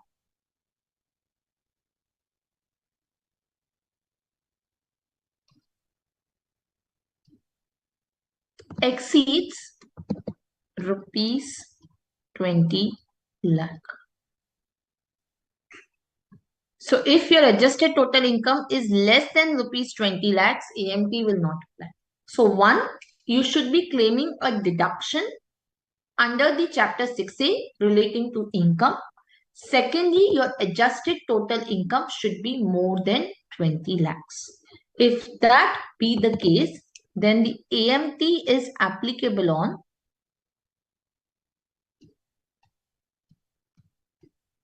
18.5% on the adjusted total income. See, MAT was at the rate of 15%. AMT is 18.5% on the adjusted total income. If the regular income tax, if the income tax as per normal provision is less than the AMT, then the AMT shall be deemed to be the total income of the person. Sorry, the adjusted total income should be deemed to be the total income of person. So basically, if my normal tax is less than 18.5% of adjusted total income, then in that case, AMT will become applicable. Now, what is the adjusted total income? Adjusted total income is nothing but my total income computed as per the provisions of the Act. Add what? Deductions under Chapter 6A, Heading C, in respect of the income other than Section 80P. You will not add back 80C, 80D, all of that. That you don't need to add. So basically, we need to add here 80IA to 80RRB. Add deduction under Section 10AA. What is 10AA? Deduction allowed to SEZ. Correct. So this is for SEZ and add deduction under section 35 AD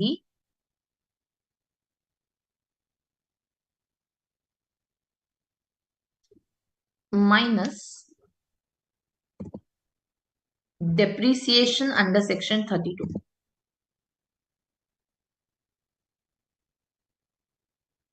So what is deduction under 35 AD?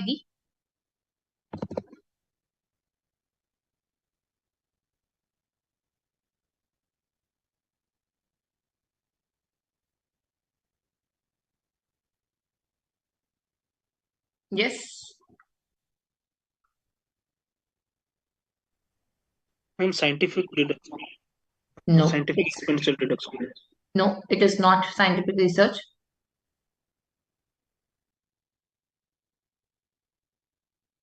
Yes.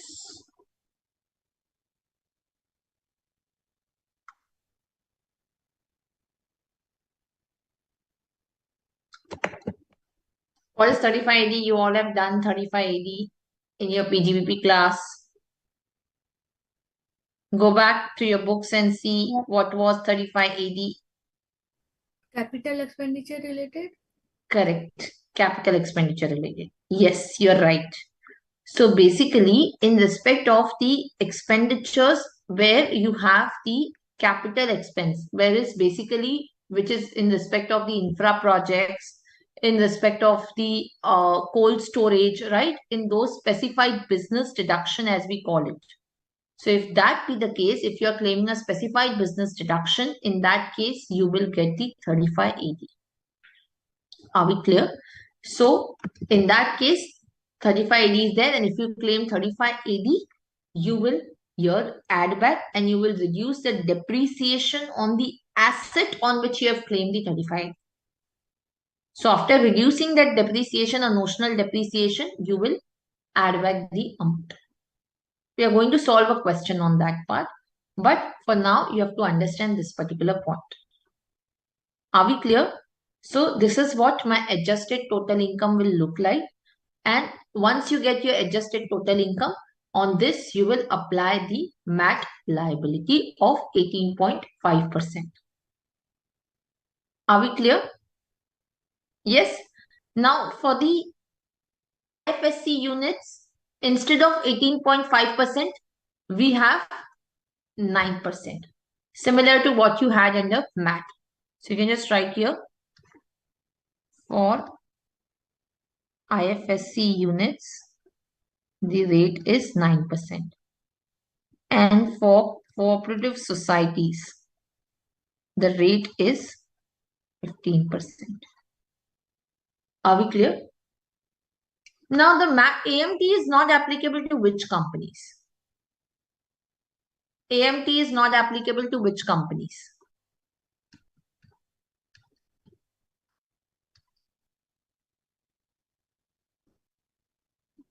Companies opting for 115, sorry, not companies, assessees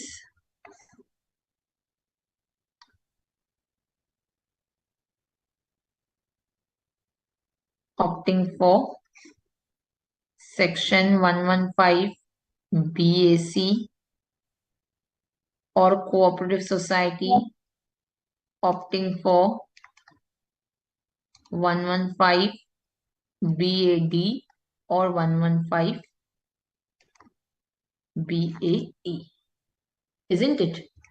So in those cases, the AMT is not applicable.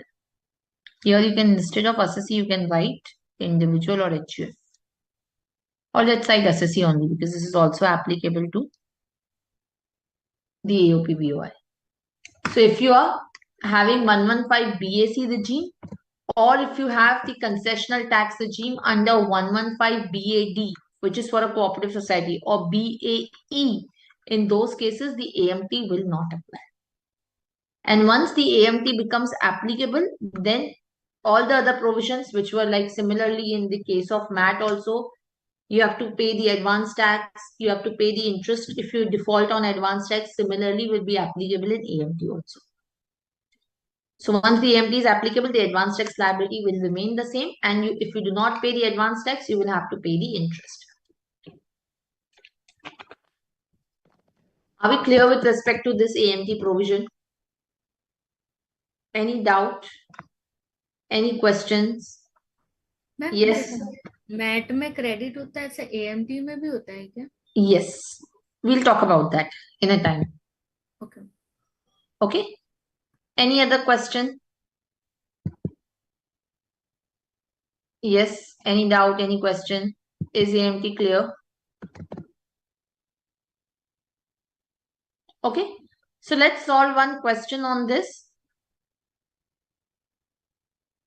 I have put a question on the screen. You are required to copy that question and put it in your notes because I don't have this in the Word file. You can just write down this question. I will upload it in the this thing also in the system. Okay. So Mr. Roy was engaged in the business of cold storage and he has a net profit of rupees 105 lakh during the previous year. It should be 24-25. Okay. The following particulars are given in relation to his business. He has incurred a capital expenditure of rupees 190 lakh, out of which 80 lakh is for food grain, 60 lakh is for sugar, and 50 lakh is for edible oil. Please spare my writing. I'll give you the proper question on the system also. He has capitalized the amount in the books of accounts as on 1st April 2024. The cost of the land is rupees 120 lakh out of the amount of rupees 190 lakh. Okay. Usme se 50 lakh is for food grain, 40 lakh is for sugar, and 30 lakh is for the oil. Okay. During the previous year 2024-25, he has incurred the capex of 45 lakhs for extension or reconstruction of building purchase. Again, we have given the bifurcation of 20 lakh for food grain, 15 for sugar, and 10 for oil. The profits from the cold storage has the following bifurcation. Storage of food grain 60 lakh, storage of sugar 14 lakh, storage of edible oil 31 lakh. During the year, he has incurred some salary of rupees 20 lakh for managing the cold storage of ABC Private Limited. He has also contributed to LIC tax saving FD which amounts to 1 lakh. He has paid the medical premium for his wife 20,000. He has a self-occupied property which he has taken on loan. The interest on loan is 3 lakh. Storage of agricultural produce is eligible under section 35 AD, and so 35 AD can be claimed for food grains and sugar. Okay. So now you are required to calculate here the AMT whether it will be applicable or not. So what will be your adjusted total income? What will be your normal total income? Okay. So first of all, here the question itself gives you the guidance that the storage of the agricultural produce is eligible for the 35 AD, isn't it? So here, what are the two businesses that we are operating? Cold storage, and what are the other businesses here? Purchase of food grains, purchase of sugar, and purchase of edible oil. So how will we start? So whether 35 AD can be claimed for all three?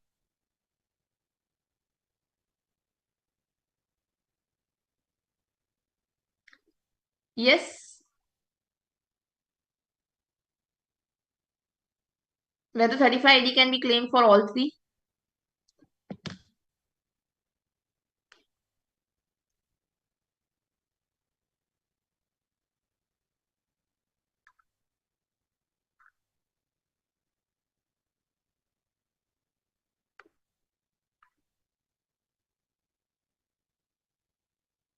Yes, students, faster.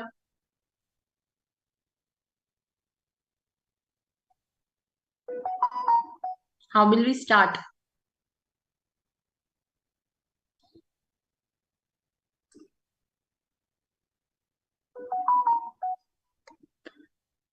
Yes, please.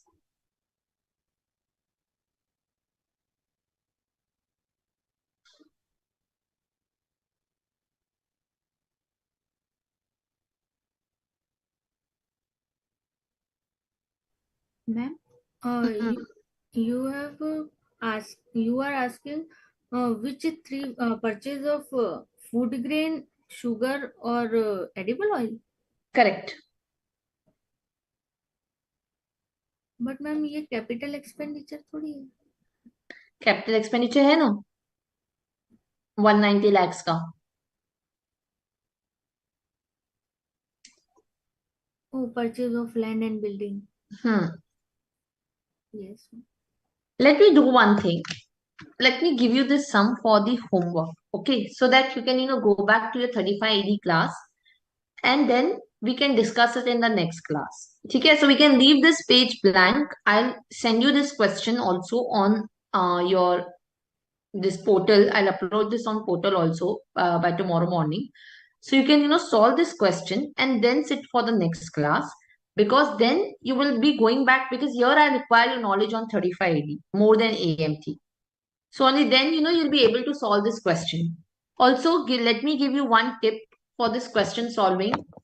You have to apply the normal provisions as well as you have to apply the AMT. Because if you go for the normal provision, only then the AMT will be applicable. If you go for 115 BAC, AMT will not be applicable. So you have to compare between the both. Are you getting this particular point? So this is a very, very big sum which you have to do. So we'll do it in the next class, but you are required to apply your mind on this sum. Yes or no? Are we clear? Okay, ma'am. Okay, yeah. So let's proceed further then. So I'm leaving a good amount of space over here. You can also maybe leave it, because what will happen is if I solve the sum, you will not be able to apply your knowledge onto that. Okay, so let's go on to the next part. Next, we are going to talk about is basically in relation to the partnership firms. Okay, so now we have covered companies, we have covered the individuals, you have already done in the basic concepts. Now we are going to talk about the taxation of the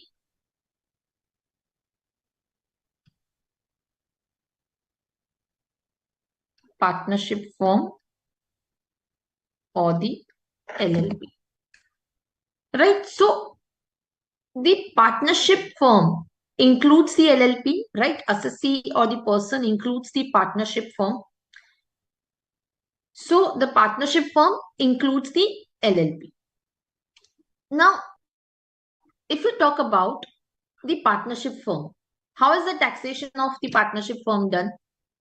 What is the tax rate? How is the taxation? This you have already done, so you have to tell me.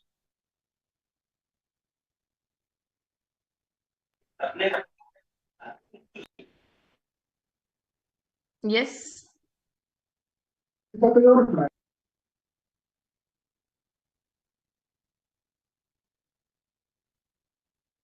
Ma'am, 30%? Correct. So the firm is liable to pay a flat tax rate of 30%.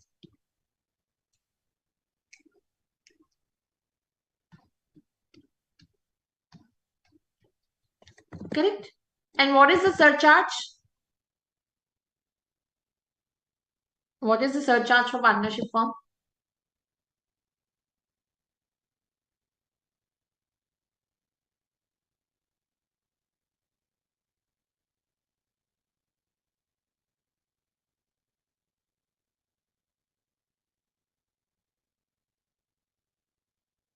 Yes.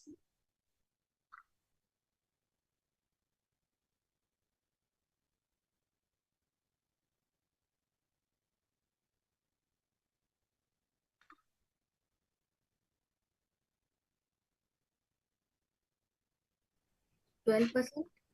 Correct. But what is the income limit? 1 crore.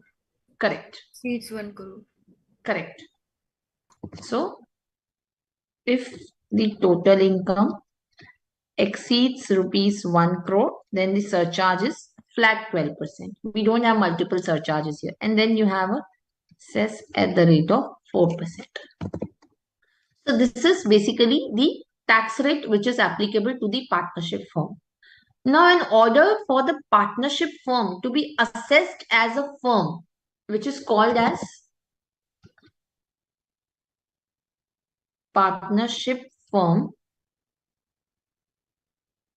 assessed as a firm, because a partnership firm can also be assessed as AOP BOI, right?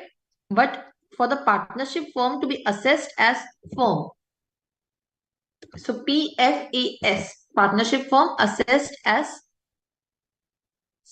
firm. So in that, or we call it as partnership firm assessed as such. Okay. So that's why it is PFAS. So there are 4 conditions. One is there should be the instrument in writing. Secondly, the shares of individual shares of partners should be specified in the deed. Then the certified copy of the instrument should be submitted along with the return of income or first return of income. And sorry, there are these 3 conditions which are there. So what are the 3 conditions? That the partnership firm should have an instrument in writing. And in that instrument, the shares of the individual partners should be specified. And this should be submitted to the income tax department, that there is this deed which is there. Are we clear? If the 3 conditions are satisfied, only then the partnership firm will be considered as a firm. Or if the firm does not satisfy any of these conditions, then in that particular case, it will not be allowed the deduction of the remuneration, salary, bonus, interest, commission which is paid to the partner. Are we getting that? So basically, if you remember, in the partnership firm, there is this section called as 40B. What does it say? What is 40B? That the remuneration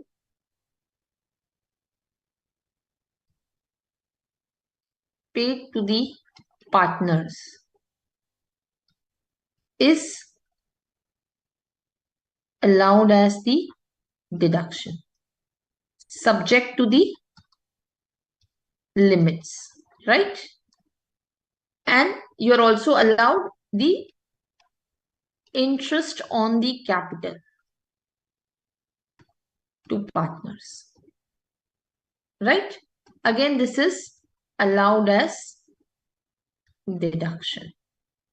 But if these conditions are not satisfied, so if these conditions are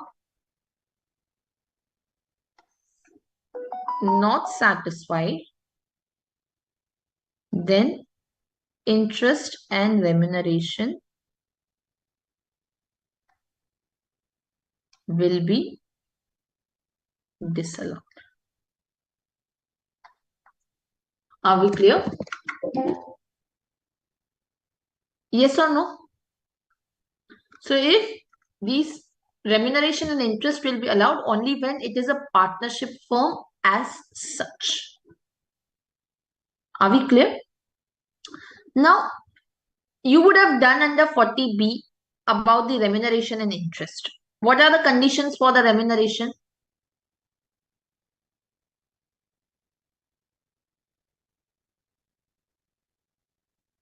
Yes. What are the conditions of the remuneration for allowability of remuneration?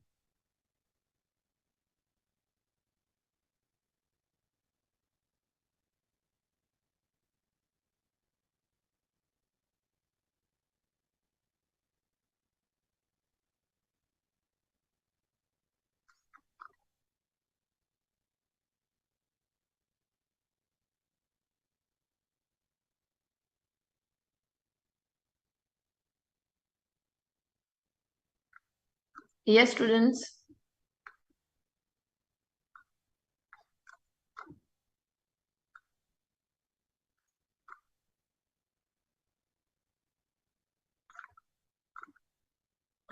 What are the conditions for remuneration under 40B? Have you not done 40B?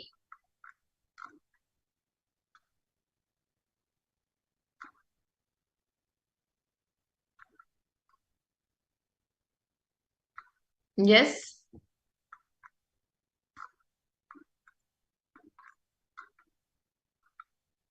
Have you done 40B or not? Done, ma'am.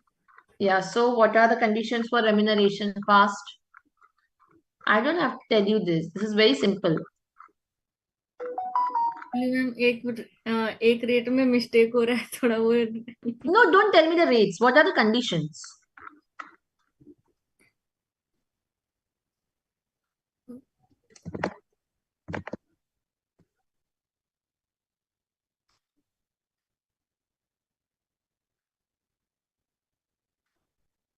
Ma'am, first remuneration must be in as per partnership deed.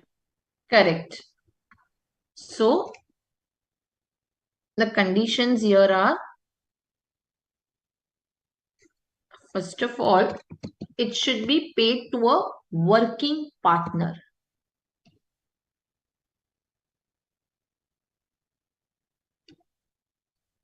What is a working partner, students? Who is a working partner?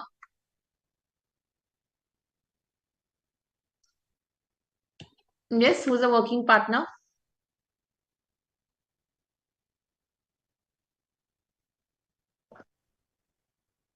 Who is active in the business? Correct. Who is actively engaged in the business, who is not a sleeping partner. So, any person who can be a working partner if he is actively engaged in the business. If a person is partner in two firms, whether he is an active partner, Yes, ma'am. yes, he'll still be an active partner. He should not be a full-time active partner. He can be even a part-time active partner. So that is fine. So a person should be a working partner. Now, if you see the definition of the working partner, it says a partner other than an individual cannot be a working partner. So if you pay the remuneration to a company, is that allowed? No, ma'am. Not allowed. So this can only be an individual and not a company. So only individual is allowed. So where a company is a partner in a firm, you cannot give remuneration to the company. That will be disallowed. Are you getting this? But you can give the remuneration to the director of that company if the director is an employee in the firm. So the director of the company can also become the employee of the firm. You can give the remuneration to the director of the company. And on that, 40B will also not be attracted because director is not a partner. Director is an employee. But if you pay the remuneration to the company, then in that particular case, 40B will disallow that. Are we clear? Yes. So he should Yes, be a ma'am. working partner. Second, the remuneration should be authorized by the partnership deed.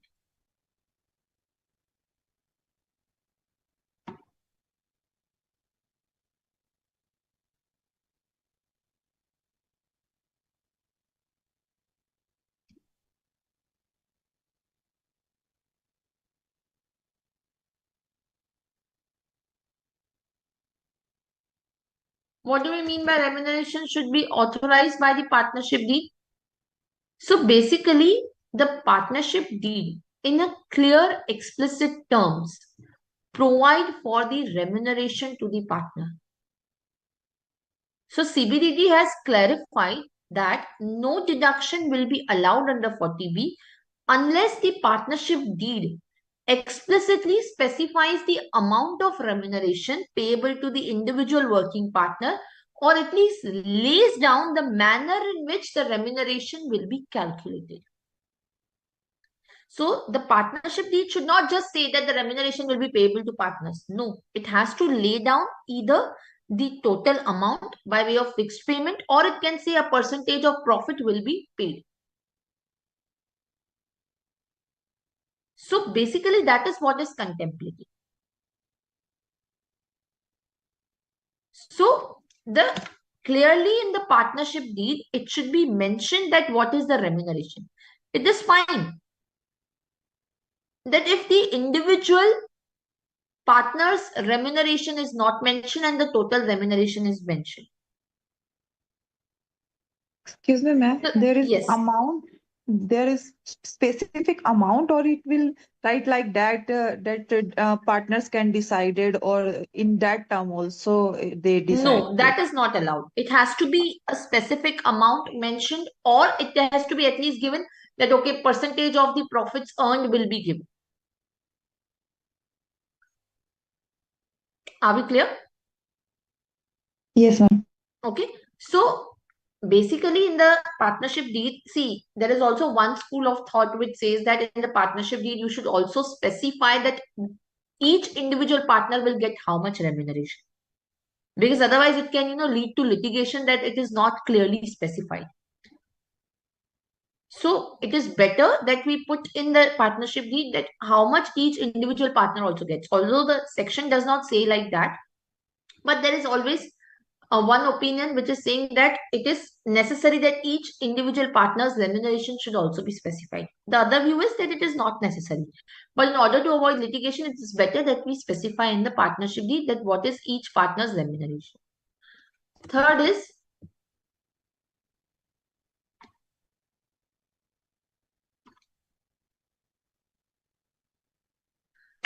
the remuneration should not pertain to a period prior to the partnership deed. Should not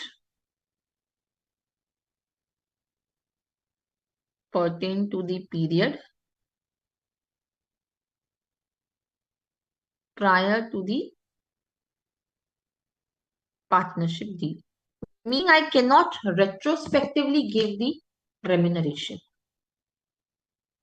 So if I'm saying that the remuneration is to be given to the working partners from the partnership deed when it is signed, but it is effective from 1st April, I cannot do that.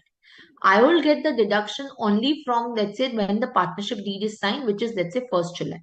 I will not get for April to June. So we cannot give the retrospective effect to the partnership deed, or basically to the remuneration.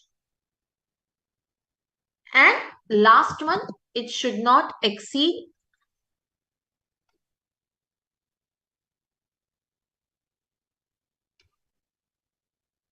the specified limits. Now, what are the limits which are given under the Act? So, on the first 6 lakh rupees of book profit, or in the case of loss, the deduction will be 3 lakh or 90% of the book profit, whichever is the higher. And on balance book profit, it will be 60% of the book profit. What is the meaning of book profit? The book profit is nothing but the profit which is arrived as per the provisions of PGBP, but prior to the remuneration which is paid. So basically the profits before the remuneration are book profit. Before the remuneration. Are we clear? Yes or no? So basically you will calculate the net profit as per the provisions of PGBP. You will not calculate the net profit as per the PNL. Book profit is not the net profit as per PNL. It is the profit as per the PGBP provision. For example, if you have in the net profit as per P&L rent income, dividend income, income from house property, interest income, you will exclude those. You will calculate the PGBP in the manner you are required to under Section 28. You will give, let's say, deduction for the general deduction. You will give deduction for, let's say, employee benefit expenses. So, after calculating that, you will arrive at the book profit. And what about the unabsorbed depreciation and brought forward business loss? Whether that will be reduced while calculating the book profit? No, ma'am. So, book profit is the net profit as per the provisions of PGBP, right? But you will reduce from here the unabsorbed depreciation. Because remember, the unabsorbed depreciation as per section 32(2) is considered as the depreciation of the current year. So, as it is considered as depreciation of the current year. But you will not reduce the brought forward business loss. Are we clear? So we will reduce the UAD, but we will not reduce the brought forward business loss. So basically, yeah. Ma'am, you write a statement like unabsorbed depreciation. It is always considered as current year Correct. depreciation, right? Correct. So this statement is for all the income tax law and everywhere apply or particular for this session? No, for everywhere it applies. Yeah, okay. Yeah, okay. Now coming to the remuneration. Remuneration is allowed as deduction if these four conditions are satisfied. So in the hands of the partner, the remuneration will be taxable under which section?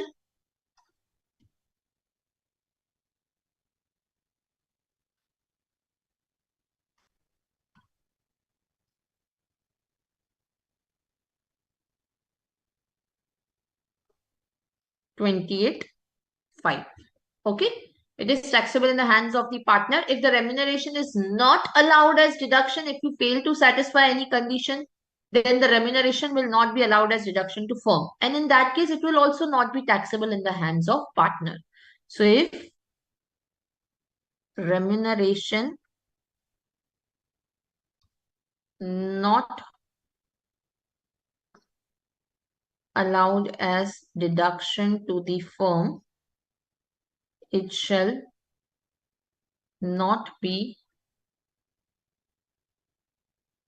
taxed in the hands of the partner. Okay. Now coming to the interest. What are the conditions for interest?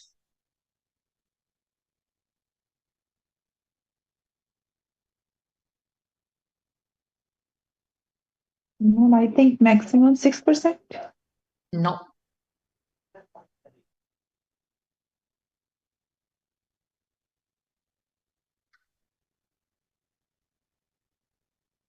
Yes. And what are the conditions also?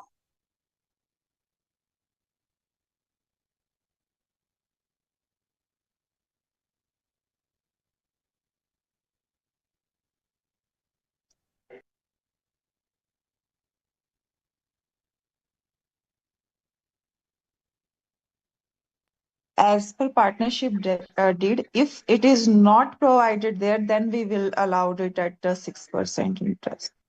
No. No? No.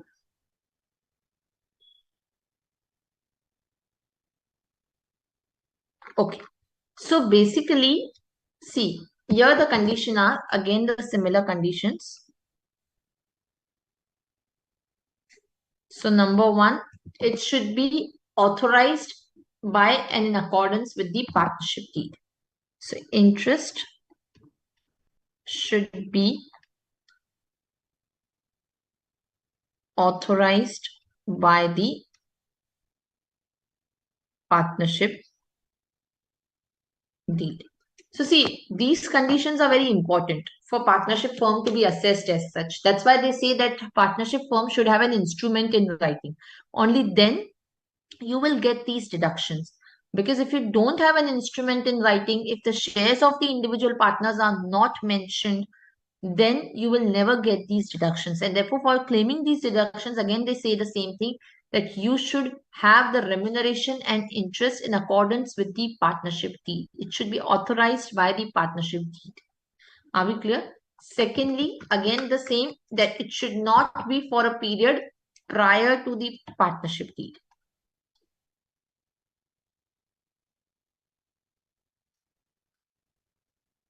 Pertain to period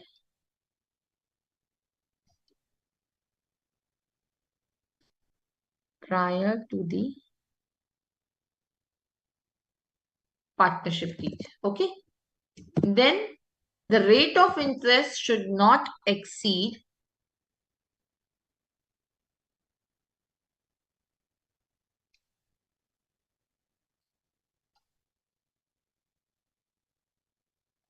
12% simple interest per annum. Okay. So the rate of interest maximum which is allowed is 12%. Now this 12% is on all the balances of the partner.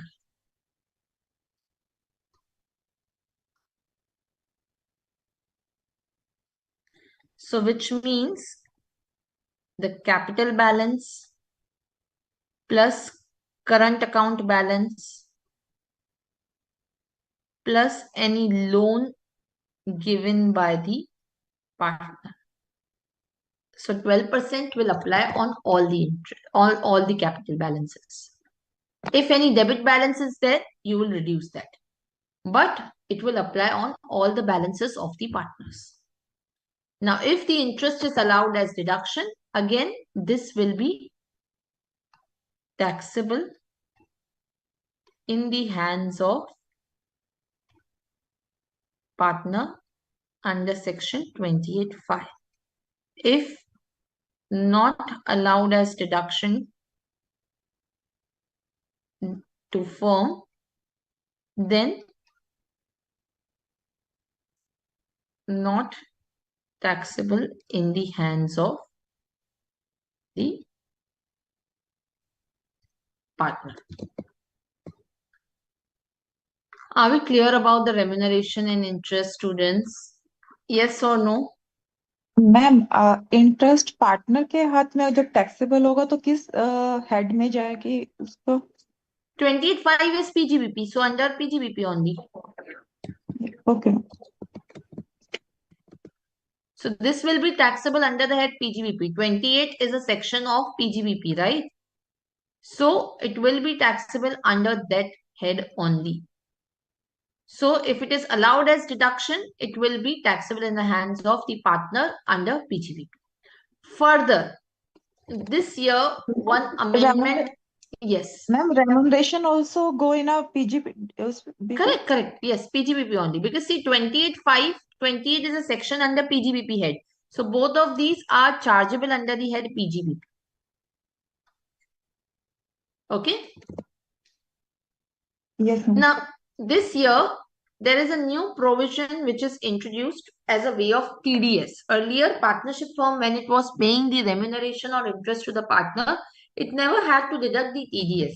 Now, a new section 194T by way of Finance Act 2024 has been introduced, which says that if a firm is paying the remuneration or interest to a partner, then it will have to deduct the TDS at the rate of 10%. So TDS at the rate of 10% on the remuneration or interest paid to the partner, which is more than rupees 20,000. Are we clear? So this you will have to remember. There is a new TDS provision which has been introduced. which was not there earlier. Now, this remuneration or interest is liable to the TDS. Are we clear? Ma'am, from which date Yes. it applicable? Applicable This from is- middle year or first year? No, from the first assessment year. Yeah, okay. Yeah. So two things have changed. One is the quantum of the remuneration, which is what you are seeing, that up to 6 lakh or a loss, it is 3 lakh deduction is allowed, or rupees, or 90% of book profit. Earlier, it was different, and on the balance of the book profit at the rate of 60%. So, the remuneration quantum has also been changed by Finance Act 2024. Earlier, it used to be 1.5 lakh or 90% of book profit. Now, they have made it to 3 lakh or 90% of book profit. And on the balance of book profit, it is 60% of book profit. Are we clear? Now, one more important point with respect to the interest. So, what they say is that if an individual is a partner in the firm in a representative capacity, so there's something called as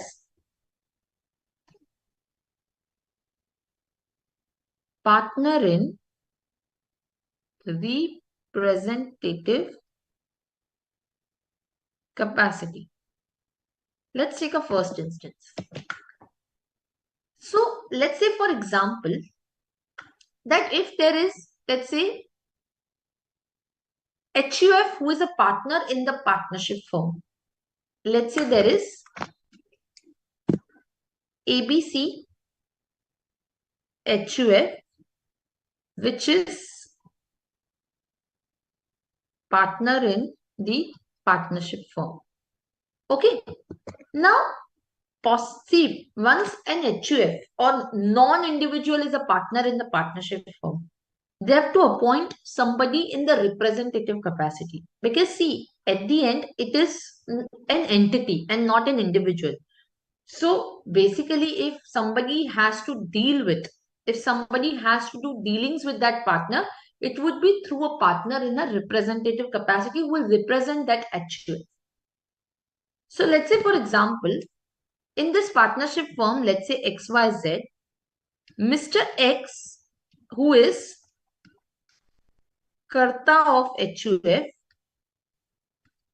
represents as partner for ABC HUF. Okay. So the Karta of the HUF is a representative partner. Now suppose the partnership firm pays interest of rupees, let's say 5,000 to X in its representative capacity. Then it will be subject to the 40B. Correct? So any interest paid on loan by or capital by HUF to the firm, which is paid to X in representative capacity, this will be subject to 40B. Right? So any interest on the capital which is contributed by HUF will be subject to 40B even if it is paid to X who is acting in a representative capacity. However, if say X has given loan to the firm in personal capacity and firm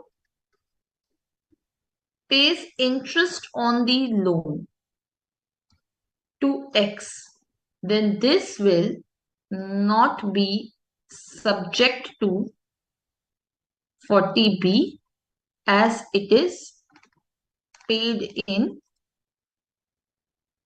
personal capacity. Are we getting? So if the interest is paid in personal capacity, he is not a partner in the firm, that is fine because he is a representative partner.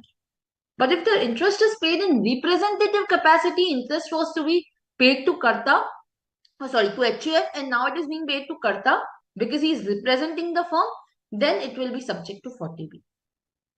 Are we getting? If it is paid in personal capacity on the loan that he has individually given to the firm, then there is no restriction of 12% which will apply. There is no limit on that interest. 40B will not be applicable. Are we clear about this point? Yes or no? Yes, ma'am. Yes, ma'am. Fine. Now, if let's say, for example, interest which is paid by the firm, let's say to the wife of Mr. X. Let's say to the wife of Mr. X. That will also be allowed. On that also 40B will not be applicable. So if interest is paid to another person, if interest is received by, let's say it's paid to this wife, then also 40B will not be applicable. Now let's say if his wife says that, look, you pay to my husband only, I will take it from my husband. Right? So let's say, for example, let's take another example. If X is partner in the XYZ and his wife has given loan to XYZ firm, the wife directs the firm to pay the interest to Mr. X on her behalf. See, the interest is not paid on the capital of the partner. The interest is being paid on the loan which is given by the wife of partner. So whether on this 40B will be applicable? Answer is no. So here also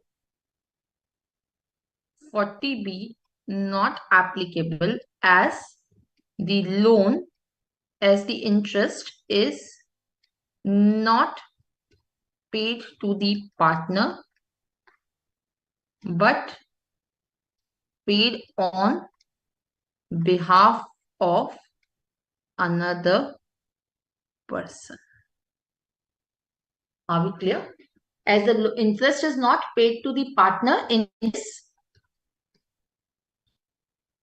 individual capacity. Are we clear? Yes or no? Yes? Ma'am, means we have to check ultimate benefit to Correct. whom we give. Correct. Okay? Yes or no? Any doubt? Any questions so far? Clear, ma'am? Clear? Okay. Now, the share of the profits will be exempt in the hands of the partner because it is being already taxed in the hands of the partnership firm. So with respect to the share of profit, it will be exempt under 10(2)(a).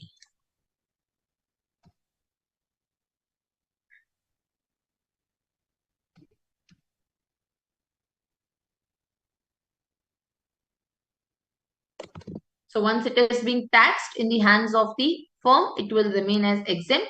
Only the remuneration and interest will remain taxable under section 28(5). Clear? Any doubts? Any questions? Yes? Okay. Now, let's solve one question before we end the class. Again, from your module, let me share the screen. It's a very small question.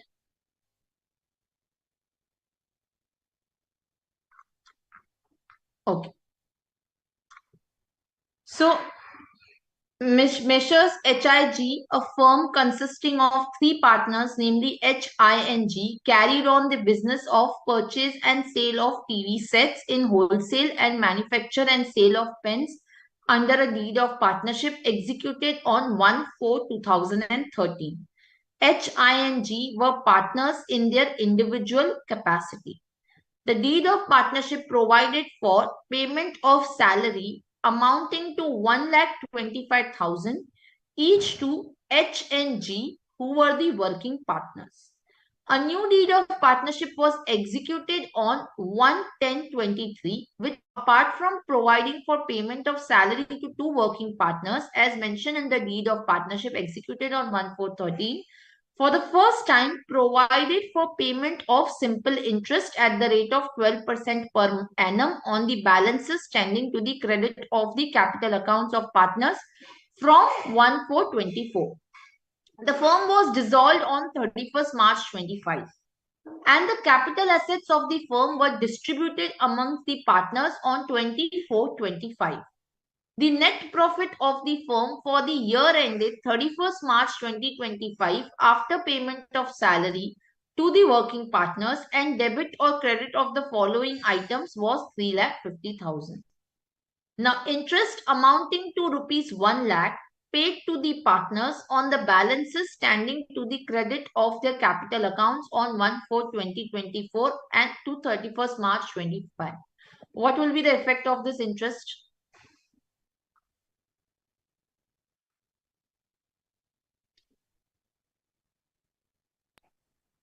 Yes.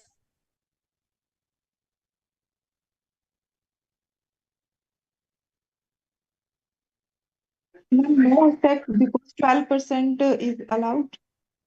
No.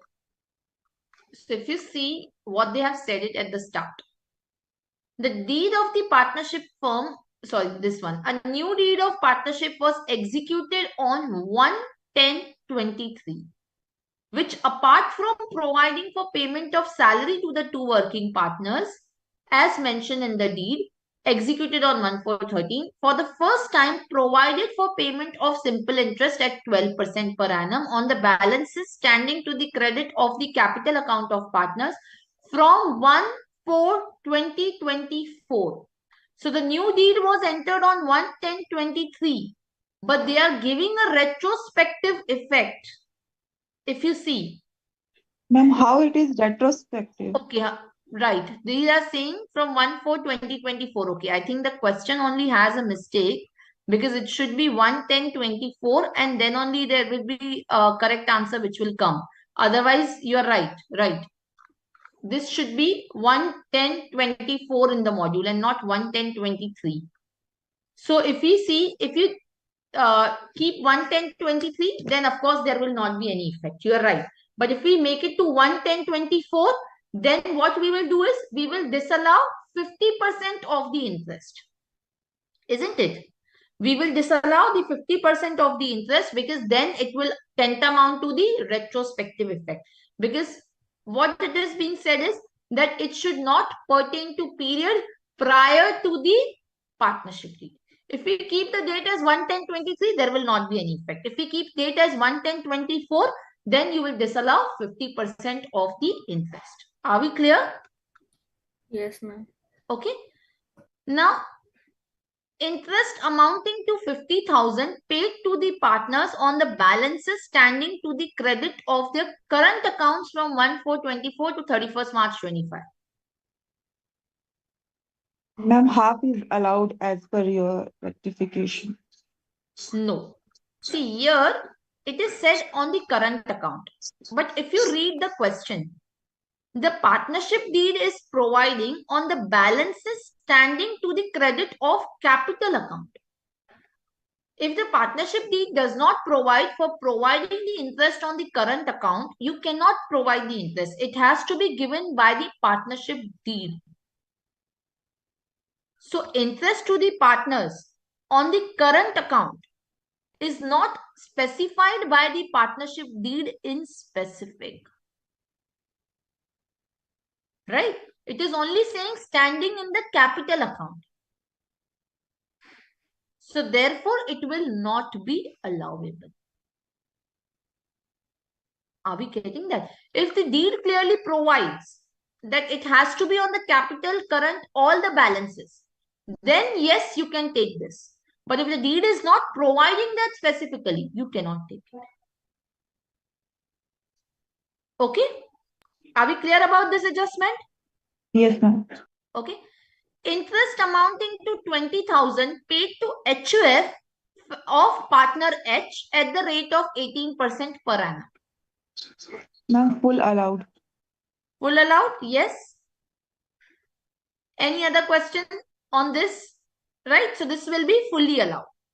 So because this is not pertaining to anybody else, to any partner, so this will be fully allowed. So H is a partner in individual capacity. So interest paid to the HUF of partner H does not attract the disallowance under 42. But here you have to write one more note in the examination, which will give you an extra point. You have to write that we are assuming that the provisions of section 48(2) do not get attracted in this case. What is 48(2)?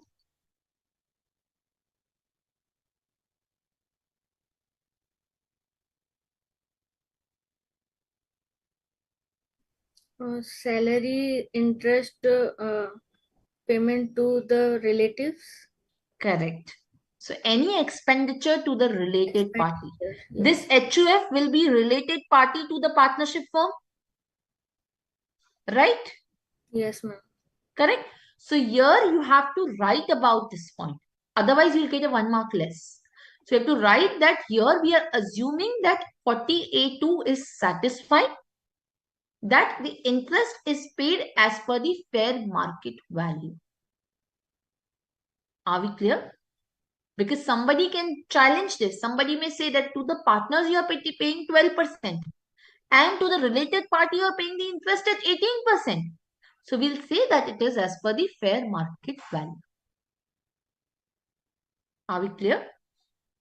You will write this point specifically. Next particular adjustment.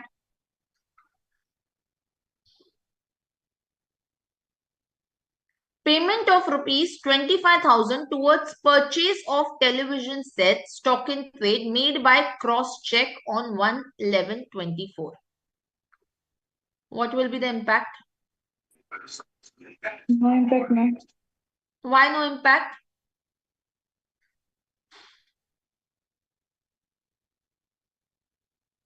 This will be disallowed, right? This is payment of an expenditure over rupees 10,000 otherwise than by way of an account pay check, account pay bank draft or electronic modes. 48(3), right? 100% expenditure will get disallowed. Cross check is not a specified mode. So entire 25,000 will be disallowed as an expenditure. Right? Okay. 30,000 being the value of gold jewelry received as a gift from a manufacturer for achieving the sales target.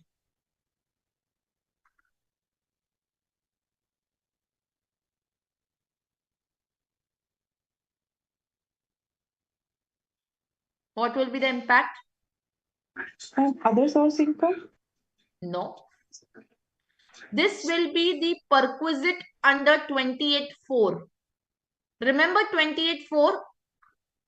What was 28(4) of the Income Tax Act?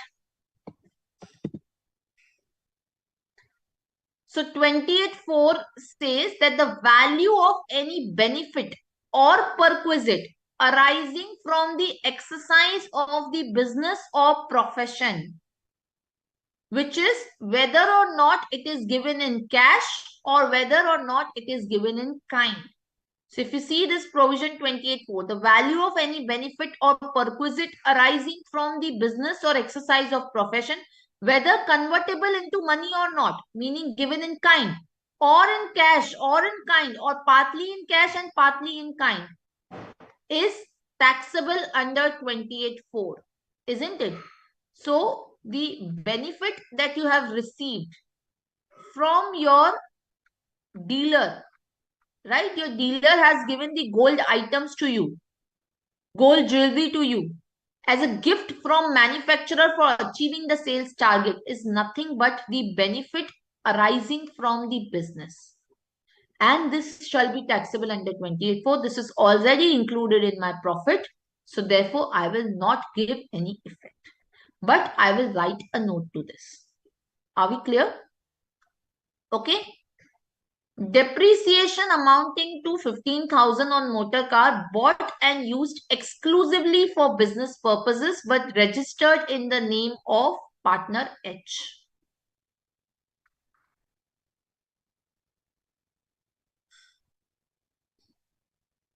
Yes.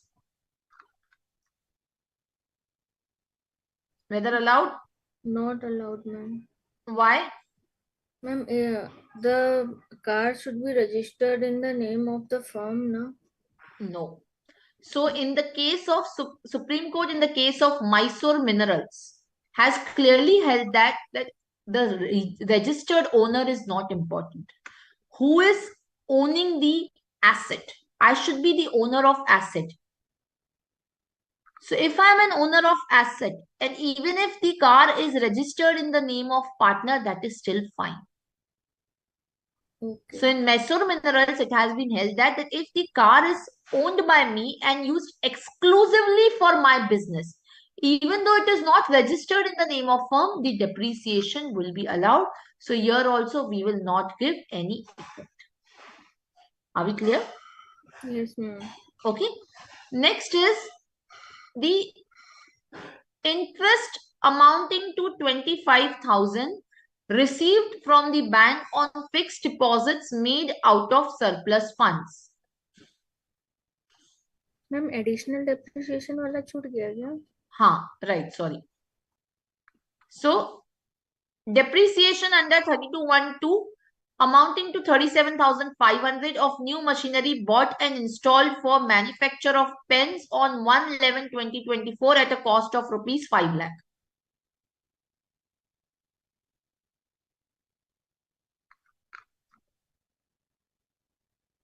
Whether additional depreciation will be allowed?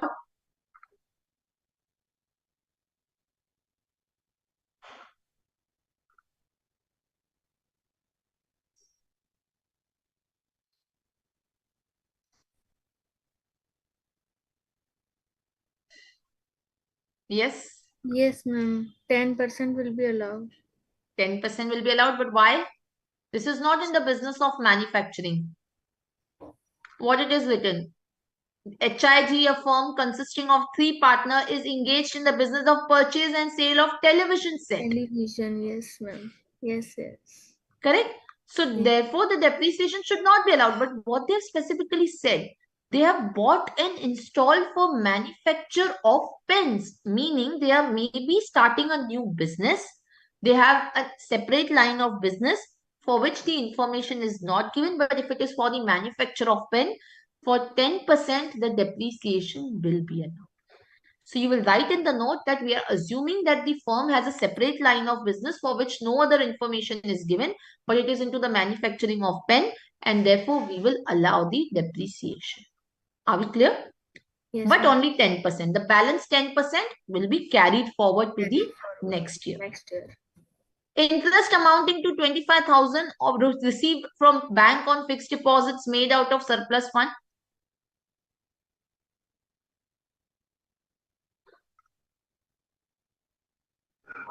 Ma'am, Is IFOS income from other Correct. sources. Right. So interest will be chargeable to tax under income from other sources if it is not chargeable to tax under any other head. Right. So here it is given that this interest is made out of fixed deposits which were deposited out of the surplus funds. Now the surplus funds which are there are kept with the intention of earning the interest. So therefore it will be income from others, right? If this deposit would have been, let's say the question would have told you that these deposits are kept for obtaining a bank guarantee, which is essential to export the TV. Then interest would have been taxable under which head? Ma'am, can you please repeat the transaction once again? Yeah. So what I was saying is, if let's say the question tells you that the interest is earned on fixed deposits, which were kept to obtain a bank guarantee to export the televisions. It is under business because it is Correct. related to business. Correct. So if the IFOS says what? That interest will be taxable under IFOS only when it is not taxable under other head.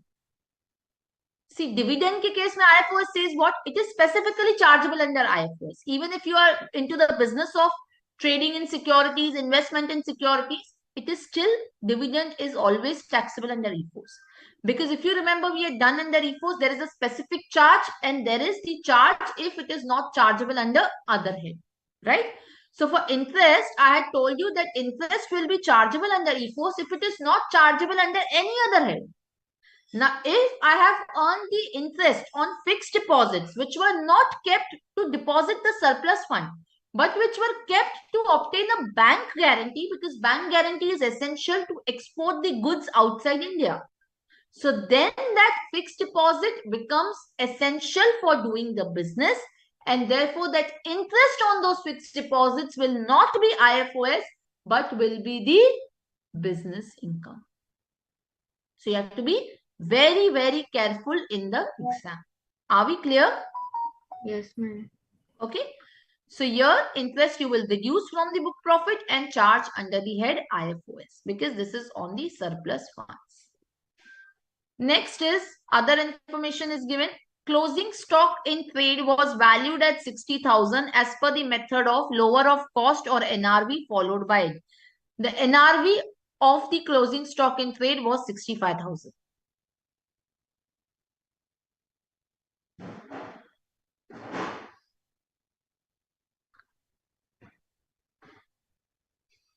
Ma'am, it's a business loss. It's a business loss, yeah. Yes, ma'am. So basically, what will be the impact over here?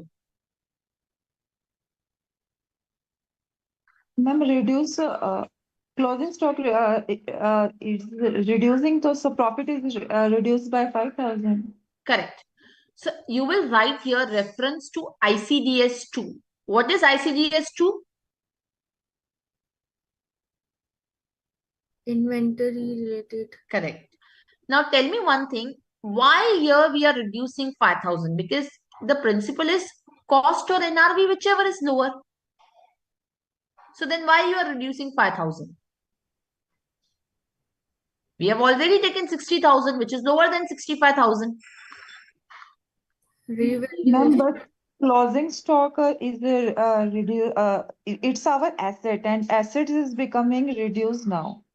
Closing How stock is like reduced? is the current asset. Correct. But it is already valued at 60,000 in the books. So why you are reducing by 5,000? The NRV is in fact higher. Yeah, ma'am, but there is a like we have if it is a loss now, earlier we maintain our accounts as per like 65,000 is our closing value of closing stock, but now it's reduced. So it was 60,000. It will impact because profit and loss credit side is reduced by 5,000. So No. it's an impact like that. See, no. What they are saying is they are not saying that it is valued at 65,000. They are in fact saying that we have valued at 60,000 only. In the books, we have already valued at 60,000. We have not valued at 65,000. So if you read the question, it says the closing stock was valued at 60,000 as per the method of lower of cost or NRV, which is consistently followed by it. So we should not give any effect in that way. Then, ma'am, the question is said that the cost was 60,000 or NRV is 65,000 and we have chosen 60,000. Correct. As it is lower. It is lower.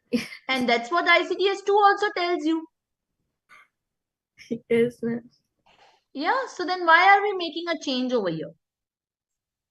But there is a difference now in a cost of goods now, because according to in a profit and loss, we calculated cost of good according to whatever stock we have and purchased, then minus it. So accordingly, that our value is according to as per books now 65,000. But now according to rule, we have to check it is 65,000 or it is realizable value is 60,000, whichever is less. So we Correct. take it 60,000.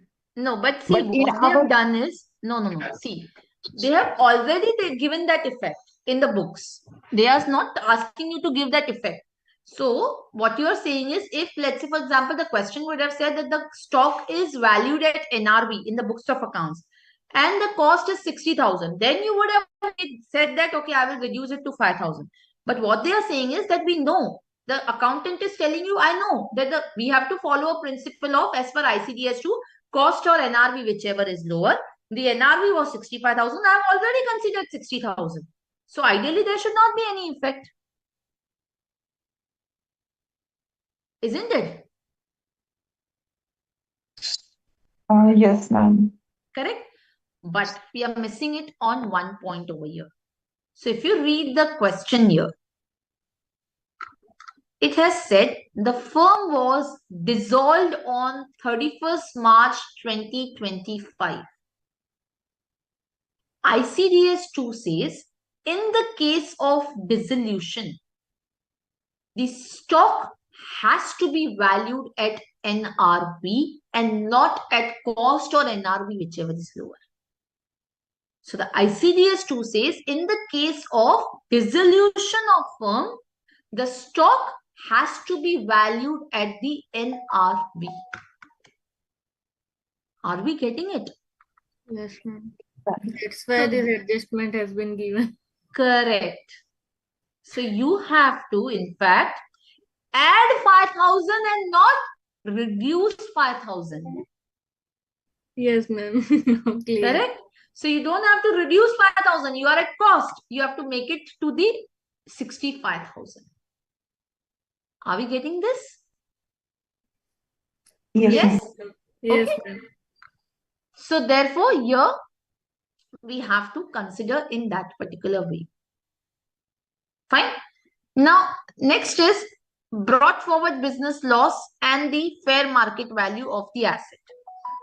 So, brought forward business loss, we will not consider at this time because we have to also calculate the salary, right? And the interest to the partner. Interest we have already done. The salary we have to do. So, as I told you, we can only consider the UAD and not the brought forward business loss before calculating the salary. So, your homework will be to calculate the salary here, what it is applicable. Secondly, if you see, the fair market value is given. Why do you think this fair market value of the assets is given? And same as you say that on a dissolution, we have to check fair market value market. But which provision are we talking about? We have already done that.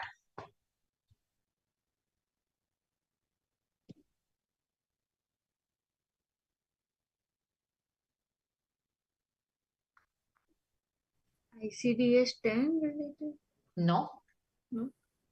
No, 10 nahi. Sorry. Section 9B and 45.4.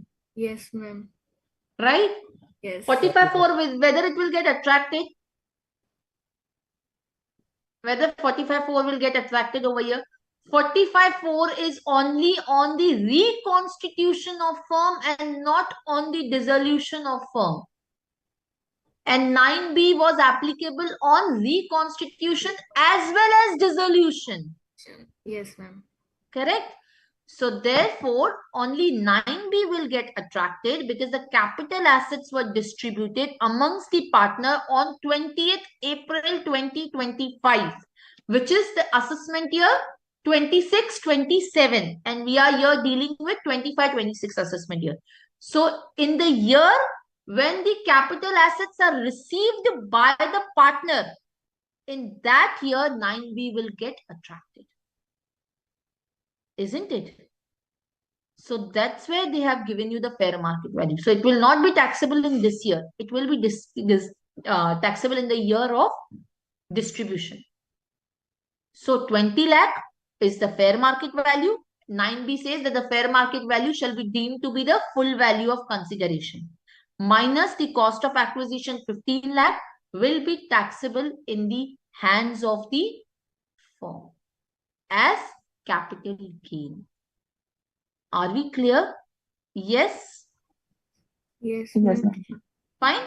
Now you will just calculate the salary for me in the next class. You will do this sum properly on a piece of paper, and in the next class, we'll just discuss the salary impact. Fine. So we'll just stop here for today. Too much of dosage for you also, right? So you have to revise properly and then sleep today, because otherwise you'll tend to forget.